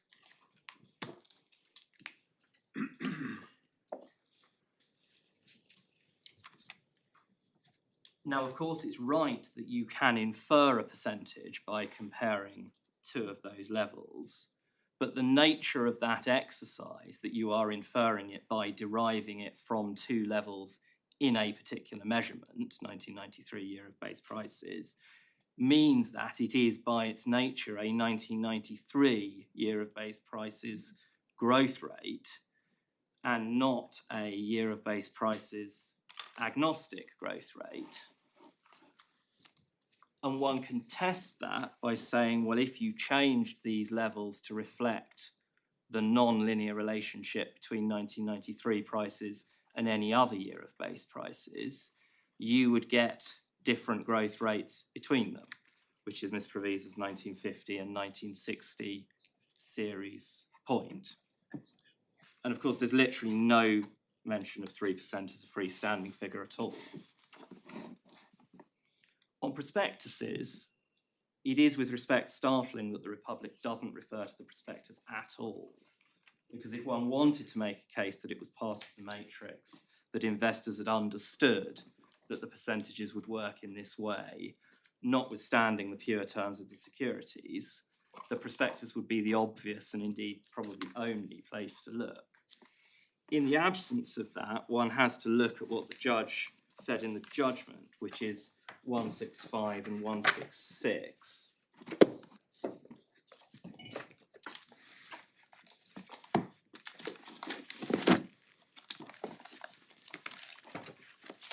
On page 131 of the core bundle.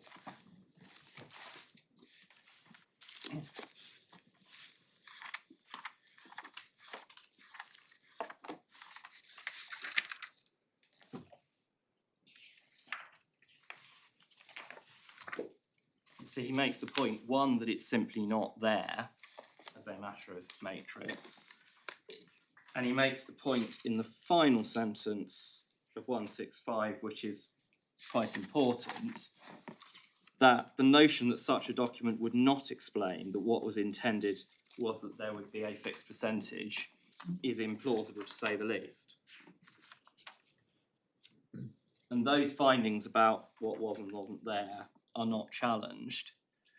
I don't understand Mr. Railton to challenge the conclusion either that it is implausible, or at least very strange, that that wouldn't have been mentioned if it was indeed the intention.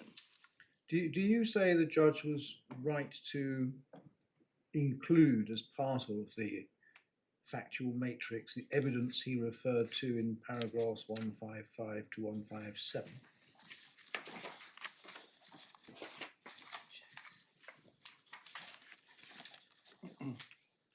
I think the answer is not really, my lord, as a matter of factual matrix. What does not really mean? I think it means this, that it's not in dispute, and in a sense at a high level these documents illustrate, that these securities are, as Professor Hubbard put it, loosely tied to economic performance. So if one wants to refer to any of these documents to illustrate that obvious point, they add nothing, but it may not be impermissible to do so. What one can't do is refer to these sort of documents as matrix for a proposition as to how the loose connection with economic growth is measured and calculated, which is what the Republic is seeking to do. And on any view, A, they aren't proper matrix for that, and B, this is my fallback point, that even if they were proper matrix, they don't actually tell you anything. So I hope that helps, even if it's not a totally clean-cut answer. Specifically, in answer to my lord's question, the first sentence of 155, which the judge treats as matrix, payments would not be made if the Republic's economy was not growing. Do you accept that? Subject to a caveat, which is a sufficiently healthy rate measured by reference to the terms of the securities. Because what that general observation doesn't answer is the question in this case, which is how the measurements all work. So that's really Professor Hubbard's loose connection, I think. It's plain that the securities are linked to growth rates. There is a level condition and a performance condition. Those conditions are not arbitrary. No one says they're arbitrary. The question is what they're measured by reference to, and that's what the terms of the securities tell you. Now, Mr. Railton took you to the prospectus supplement, which was in our unagreed bundle, but which I think he suggested helped his client. So it's at page 103 of our unagreed bundle at 18.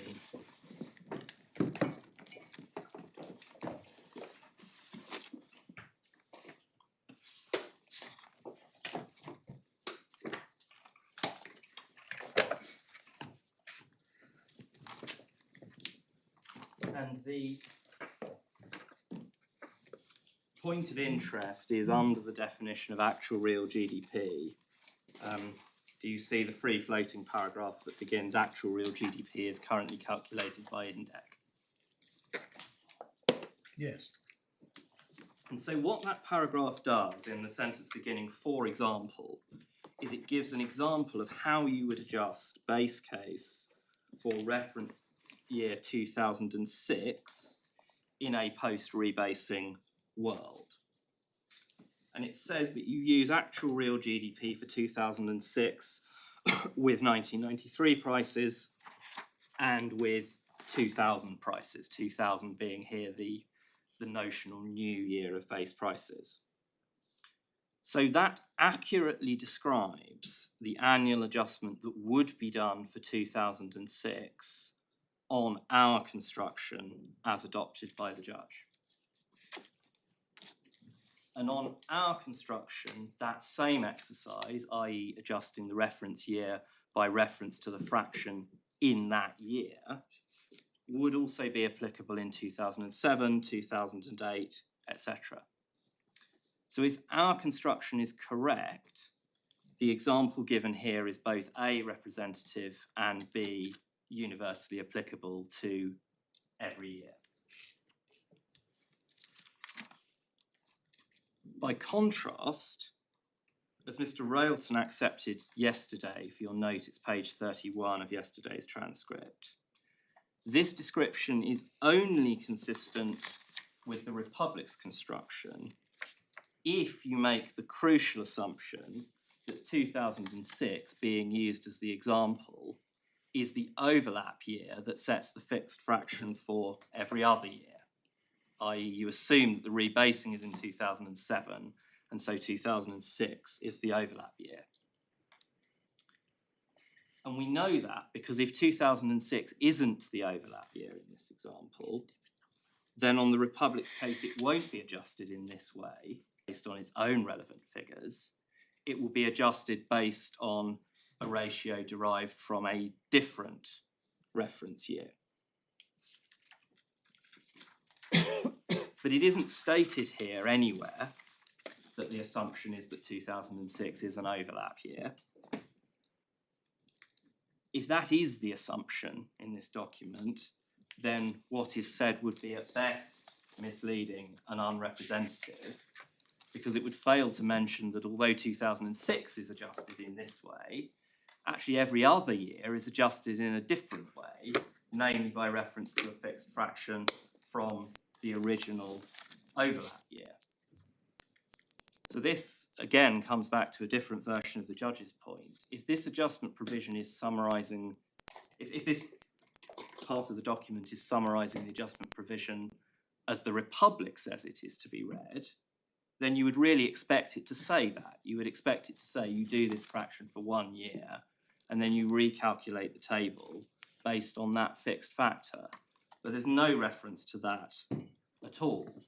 So it really doesn't support Mr. Railton at all. If anything, the natural reading is much more as we read it. Now, the roadshow material and so on, I've addressed you, I think, already on the principle of it. So I just had a couple of examples that I want to show you just to make good my points about use of 1993 year of base prices and about what it wasn't supposed to be used for. So supplemental bundle 1, tab 1. This is the divide presentation.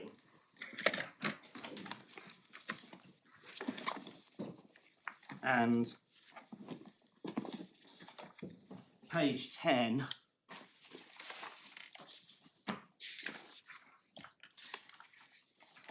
you see the GDP graph.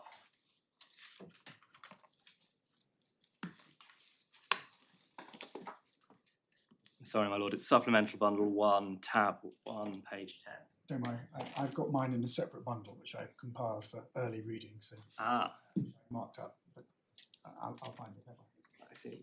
Well, on page 10, I will hope you've marked up, above the graph, it notes that the GDP graph, you see there's a solid line which shows historic GDP from 1993 to 2002, and then a dotted line which shows, is described as a projection, and that is said to be at 1993 prices in millions of pesos.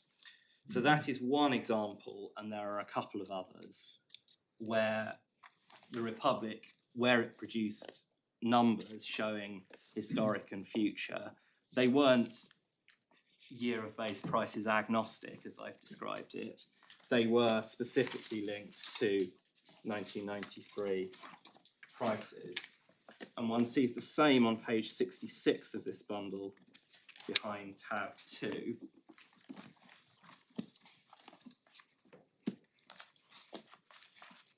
So this document was the consultative working groups meeting. And that graph, I think, is in fact the same graph, just blown up with the same caption showing them using 1993 prices. It may not help you hugely, because if it only goes to 2006, it's not really looking forward to a rebasing scenario. That may be right, depending on when the rebasing occurs, I suppose. But the point is, in terms of it is relevant in this sense, that where one is looking at the historic numbers for the purposes of making a projection, the numbers seemingly being given and used for the purposes of this trend are 1993 price numbers. But those are the only numbers available. Well, exactly. That's exactly our point, my lord. And that's the whole reason why, as Ms. Provisa was explaining, it makes entire sense that creditors who have historics for these forecast in that would expect it to be tied in that way. And it may therefore be that the point adds nothing because it doesn't need to. At tab 4 is the bondholder committee response to the initial proposal.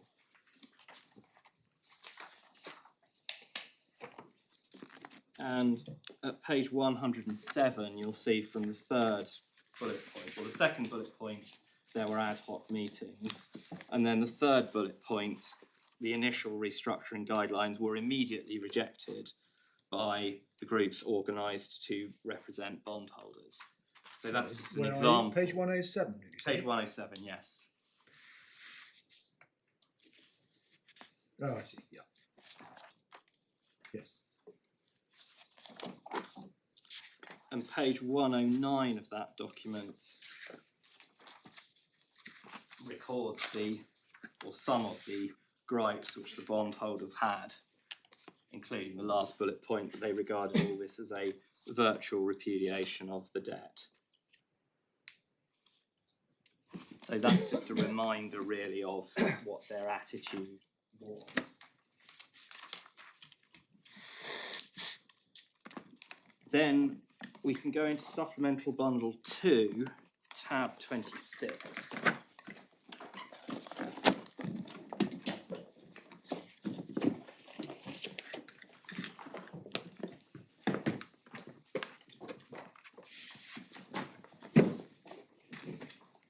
And so page 61, this presentation is headed swap offer.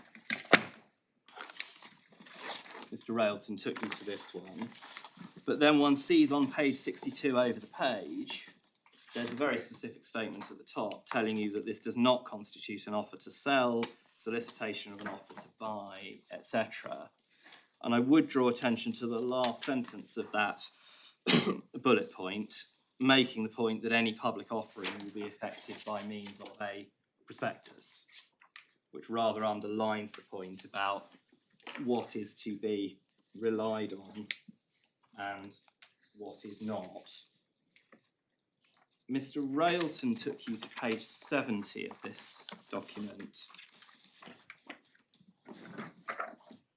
headed GDP growth linked unit. Do you see that?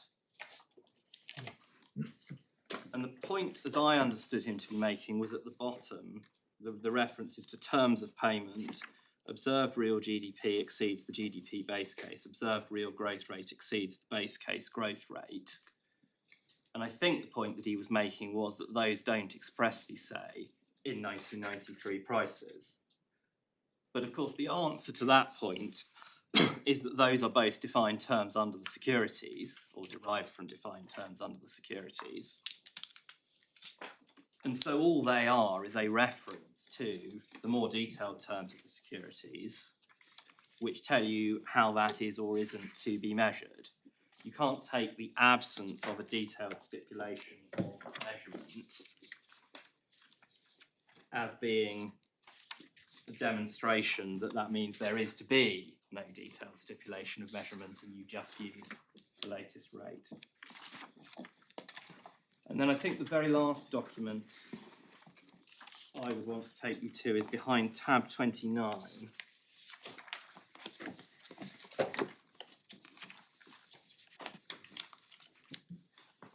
These were the roadshow feedback documents. There are quite a few of these. For the avoidance of doubt, my position is that they're not matrix, but if we're in this world, then we're entitled to make the counterpoints from them. this is just one example of such a point. On page 139, it's paragraph 9 at the top, which is the Venezuela situation, which Ms. Provisa made reference to, but I don't think specifically took you to. Venezuela had missed payments, essentially, this was on an oil-linked security, essentially because it hadn't produced the information.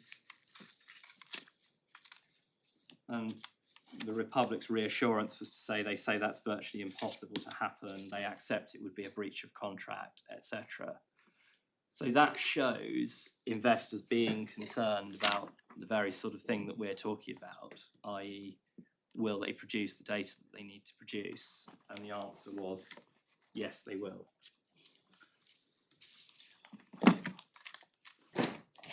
So those were all the documents. There's one point that I've just been asked to clarify, which was about the very first thing I said to my Lord Justice Popplewell.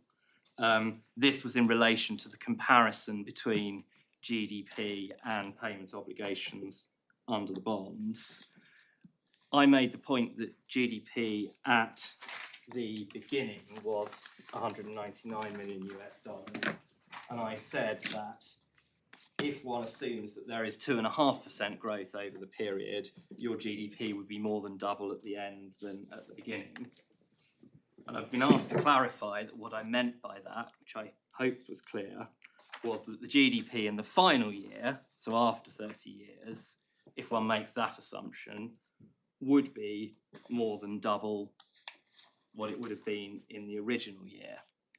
Obviously, if growth in the measured year of base prices is only 2.5%, according to the terms of the securities, then in any event, no payments would be made. So that You weren't suggesting it was 12 trillion over the period. no, I wasn't. I No, double 6 trillion, but you said it would have been, in order to trigger, there would have had to have been growth, which would certainly increase the 6 trillion you. yes, you and gave me. indeed, and someone more mathematical than me could probably work out what that middle number is, but I'm afraid I haven't done that. So, unless there's anything else, I'll hand back to Ms. Provisa for the Hubbard deflator. Thank you very much. Yes, Ms. Provisa. I'm conscious we've run over our The time. final estimate. peroration. But I've probably got about 15 minutes on Hubbard deflator.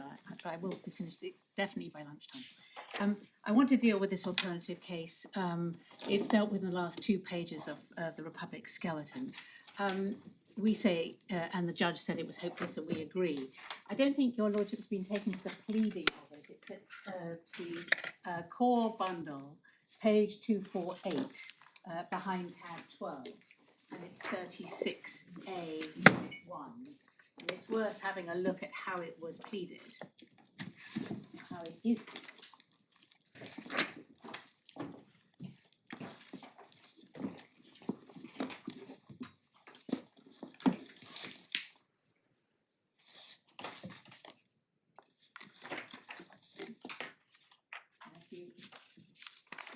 If your lordships could, Mary, you could just read that This is paragraph. 36A, is it? 36A.1 and 2 and 3 is the Hubbard deflator.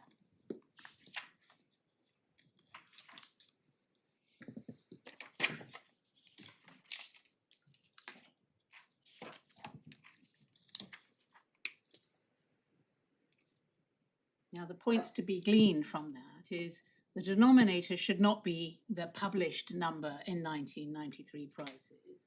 Rather, it should be a number in a new year of base prices adjusted for inflation using what they describe as an indexed published deflator, being the implicit price deflator or IPD.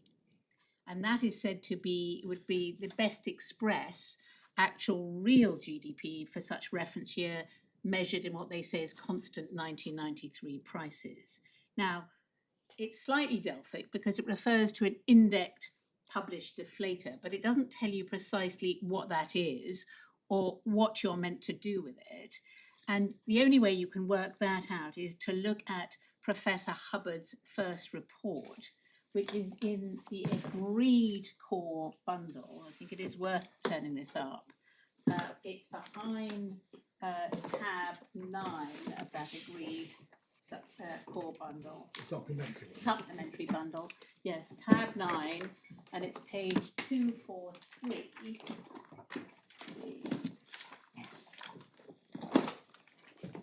And at paragraph 115, going over the page to 244,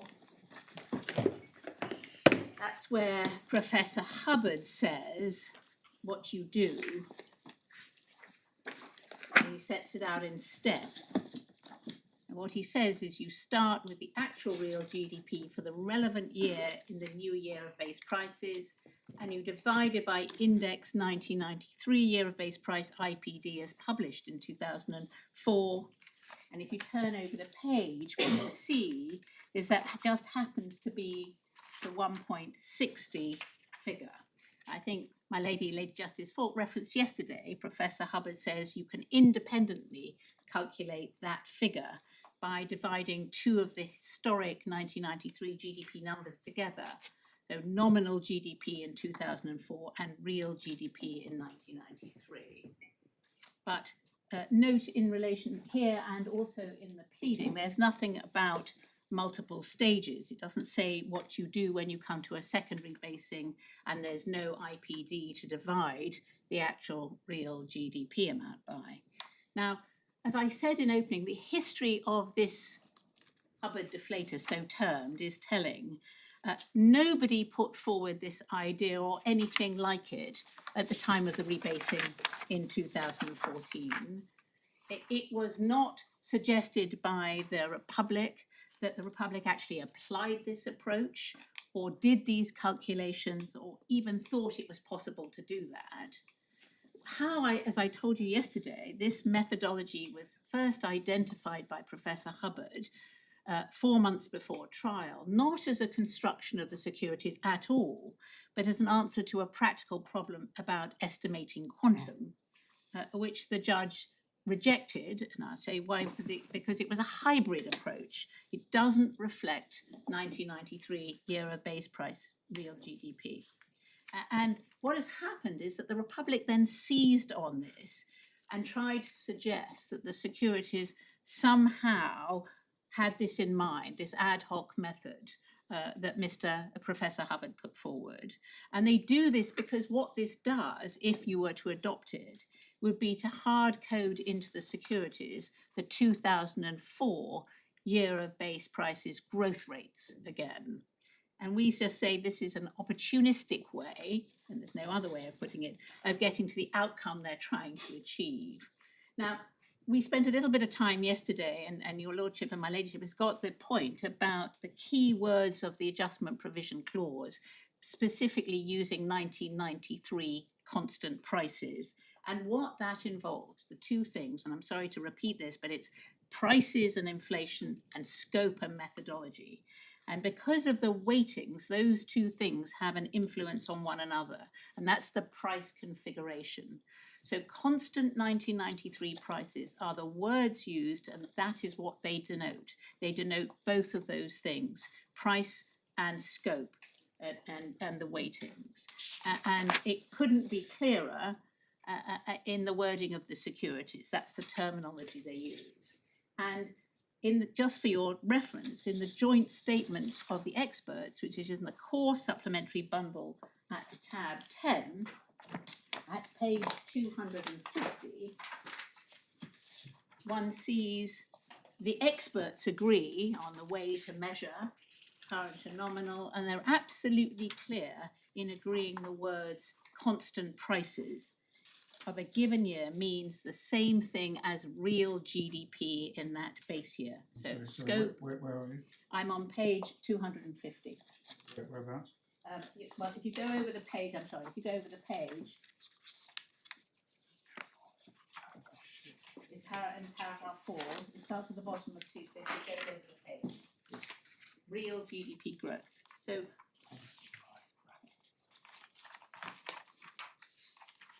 and it's the word, the constant price is on the bottom of page 4, or real terms. It couldn't be clearer.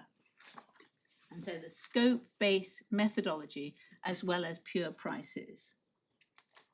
And we make the point, I made it yesterday, that these two things, prices and scope and methodology, are not divisible.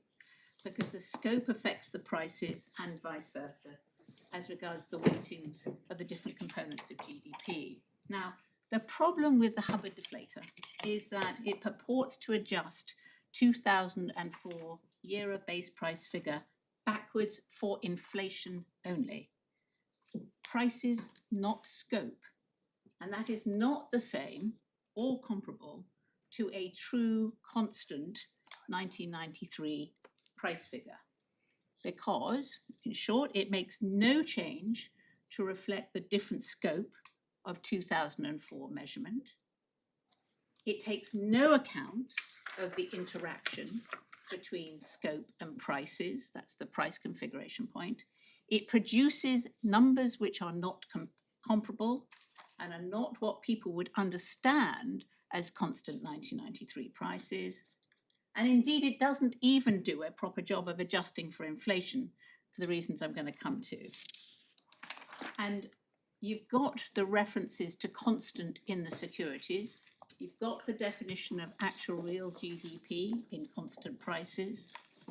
So if hypothetically 1993 is your year of base price, you'll fill in that blank with 1993. So actual real GDP means GDP measured in constant prices for 1993. And the base case GDP chart, as I said, is millions of constant 1993 pesos. Now, you won't take you to, and I want to take you to, please, Mr. Davies's second report. It's in the core supplementary bundle. It's at tab 11. And it starts at page 259, but I want to start, please, at 279, where he deals expressly with the Hubbard deflator. It's from paragraph 75. We looked at it a little later. I asked you yesterday to look at later in the report, but we do need to look from the very beginning at 75. And what he does is a very careful analysis with respect of the Hubbard deflator, and he starts that at paragraph 76. And I'm not going to read it all out to your lordship and my ladyship, but what he explains is what Hubbard is producing is a hybrid volume measure.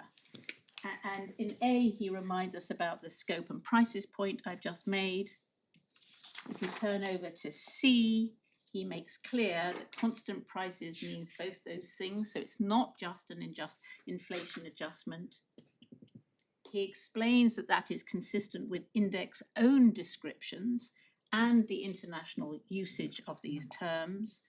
And then in D and E, he explains why this Hubbard deflator is in effect a Frankenstein measure.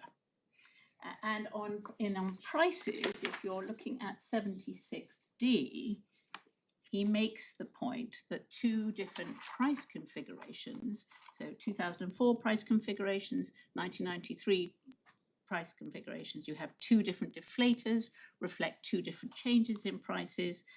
Put shortly, he says, inflation in one basket of goods is different to inflation in another. And that is very important because it shows you, as the judge recognized, that you just can't put forward this hybrid measure as being 1993 prices and 2004 scope, because the price configuration point doesn't work. And he explains in E that scope will be different because it's not the same as 1993 constant prices scope, and it won't be consistent with the index GDP in constant 1993 prices. And if you go over the page to 282, he's done that exercise of, and this is why it came up in the quantum analysis, of comparing the Hubbard figures with the published figures. What one's got, the first set of numbers is what the Hubbard method produces. The second set of numbers is what Index actually produced, i.e. actual real GDP in 1993 prices to use in the terms of the securities. And so testing the Hubbard method retrospectively to produce a constant 1993 figure, for example, 2010, we look at the table, it produces a massively different, we say, off-beam figure. And you can see that the Hubbard figures are wildly different than the actual figures in 1993 year of base prices that were issued by Index. And 2010 is the example. The difference is between 280 billion pesos against 480 and 422 billion. So it's simply, with respect, not a good proxy for GDP in constant prices. And then going on in this report to page, the next page at 283, 76G, Mr. Davies points out the other significant effect, that although this has the form of an annual adjustment, because you do it each year, because the inflation adjustment is a constant factor, it is not meaningfully annual at all. It's rather like the Republic's primary case. You end up adjusting every reference year by the same fixed factor, which is simply not representative. And then Mr. Davies at 78 to 80 makes the further point that I explained yesterday.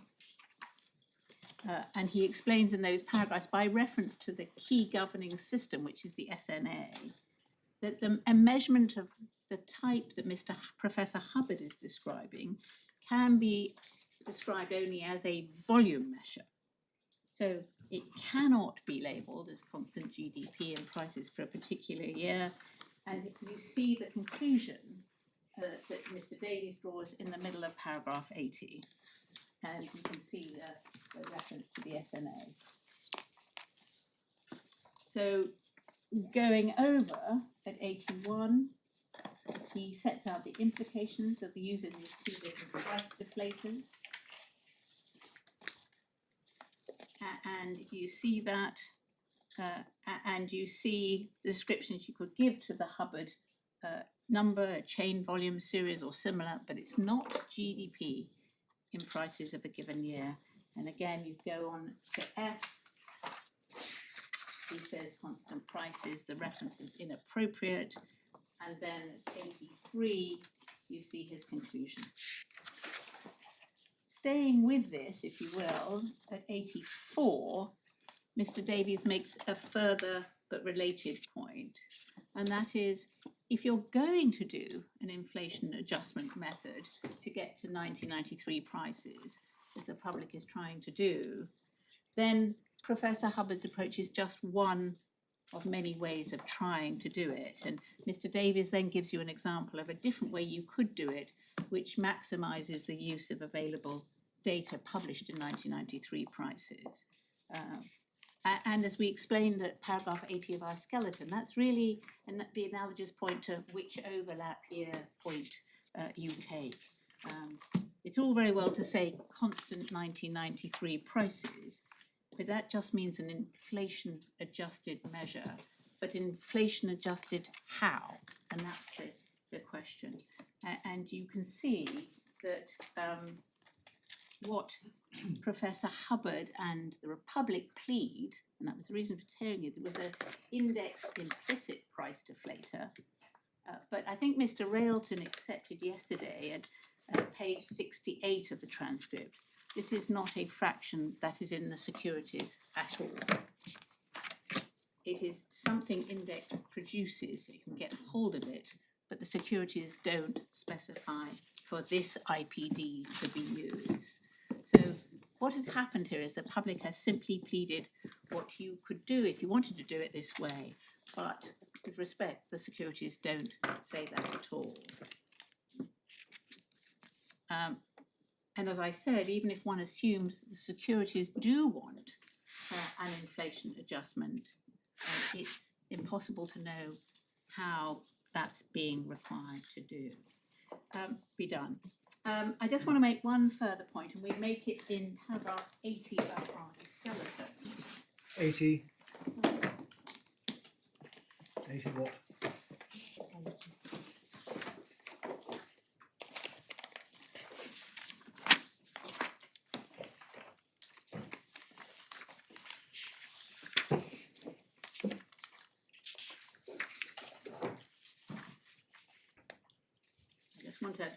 I've been told I skipped over one point that Mr. Barden thinks I should make, and I just wanted to just check that a bit.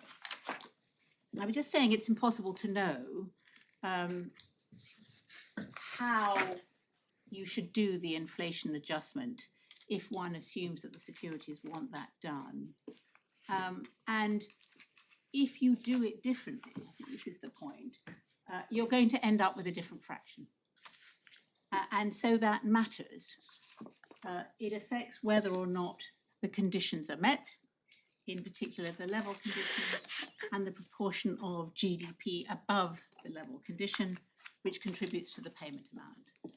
Just so I understand, on this alternative, the Hubbard deflator, it produces, as you say, the Republic, so it produces the uniform that mimics the previous growth rates. So presumably, again, like as with the primary case, you could have produced a table with those future figures in it, because it's a one-off. It's a one-off, yes, that must be right. I mean, we would say it would not reflect. It must be right. It must be right, but it wouldn't reflect constant GDP prices. I mean, it's simply no use for purposes of the securities. I'm just trying to understand, because I think there was a bit of an exchange yesterday about whether you do this exercise every year on the Hubbard deflator, and I think you're saying it's a one-off. But I mean, the problem you've got here is how do you do this inflation adjustment? And you say there's more than one way of selecting it. So Professor Hubbard takes a GDP in 2004 version of GDP to do it, but there are other ways of measuring inflation for that. That's right. Thank you. And the key point is that really makes a material difference, because it will affect both the level condition and therefore how that contributes to the payment amount. And the reason why you don't find anything in the securities to assist you on this is because the securities don't require and weren't contemplating simply an inflation adjustment. If they did require it, they would have specified it. And you don't have to do that, because the denominator as specified in the securities is a true 1993 constant price figure, not this inflation adjusted hybrid that Professor Hubbard has come on to. We make the further point at paragraph 80 of our skeleton. If the court would turn that up, please.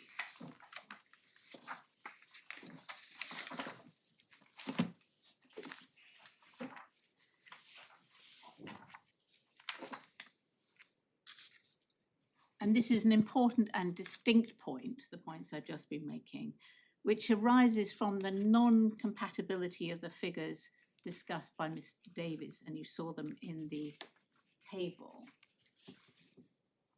For the performance condition, you need to measure growth for the previous reference year to the next reference year. So if you have a rebasing effective from 2013, you need to compare adjusted base case for 2012 to adjusted base case for 2013. Now, on the Republic's case, adjusted base case 2013 will involve using actual real GDP in the new year of base prices as the numerator, and this hybrid Hubbard deflator figure as the denominator. But for 2012, your adjusted figure would be actual real GDP in the new year of base prices divided by the index published 1993 constant prices figure, because you have those available, and you have that figure because it was published at the end of 2012. So you don't need the Hubbard proxy to fill in the denominator. You already have it. But the problem is, as we've seen from the table, is the Hubbard proxy for 2013 is simply not comparable with the published 2012 figure. And you saw that at the table, and as the methodology has revealed.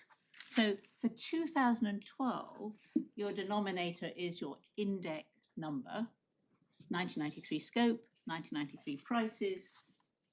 But for 2013, your denominator is going to be Mr. Hubbard's number, which is 2004 scope, 1993 prices. Now, you've shown us what Mr. Davis said about all this, but did the judge accept all that evidence? Yes. Well, if Not sure one that in his discussion of the Hubbard deflator, he referred to the expert evidence, did he? Well, he has, Mr. Davis, and I can turn up his judgment. He made some general observations about the experts. Well, this is the debate that he had before him, precisely these points, and Mr. Davis's report, and the points that were made, and particularly the table at Davies that you've just seen, and I can turn up the judgment where he deals with this point. I mean, he doesn't deal with this in the depth that you're absolutely right. Well, he starts the Hubbard deflator at paragraph 233 on page 144. Yeah. And he finishes it at 246 on page 147. And I don't see in that discussion that he says that he's accepting Mr. Davis's criticisms of it. But maybe he does somewhere else. Let me see if I can find it.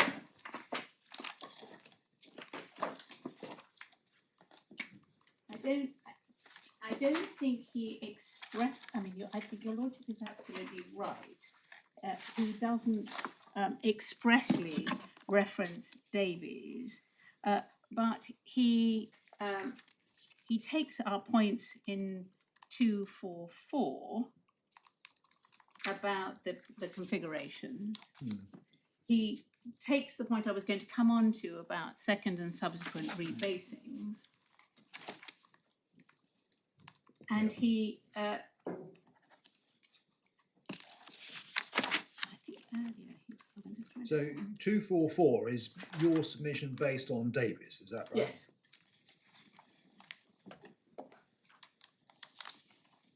Yes. And we can find it in the transcripts if one needs it, but we went through this with Mr. Davies, and this certainly was a matter before the court.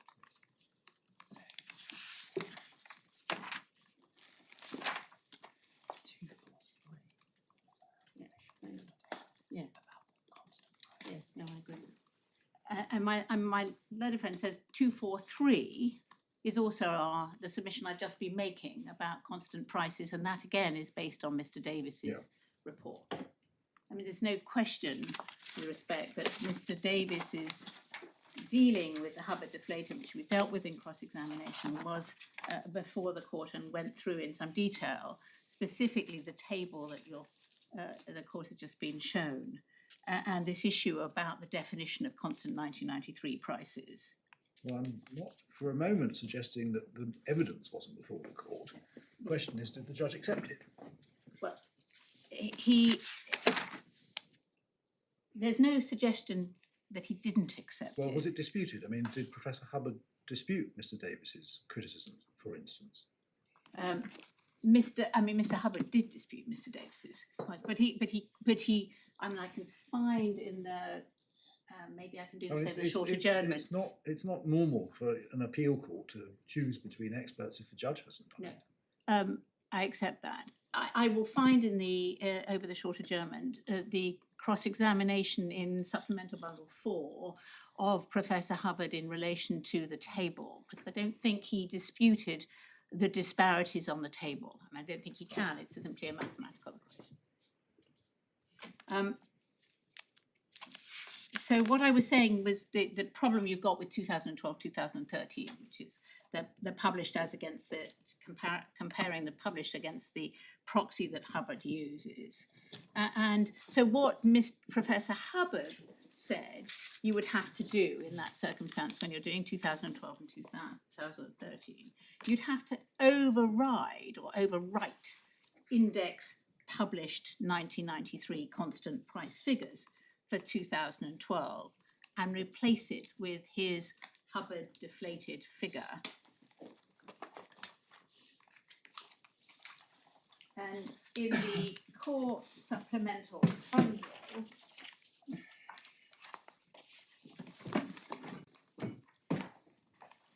that's 321.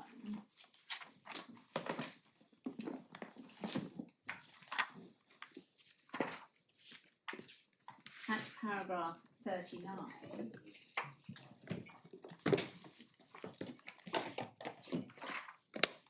This is the quantum report of Professor Hubbard at paragraph 39. He effectively says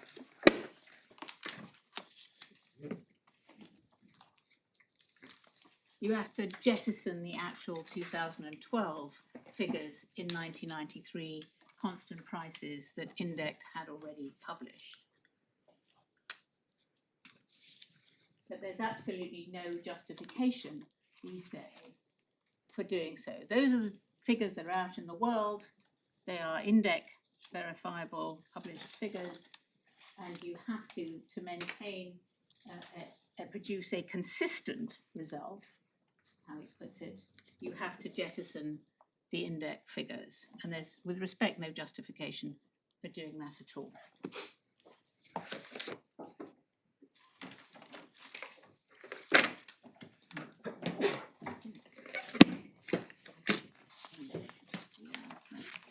I've got about 10 more minutes, I'm afraid.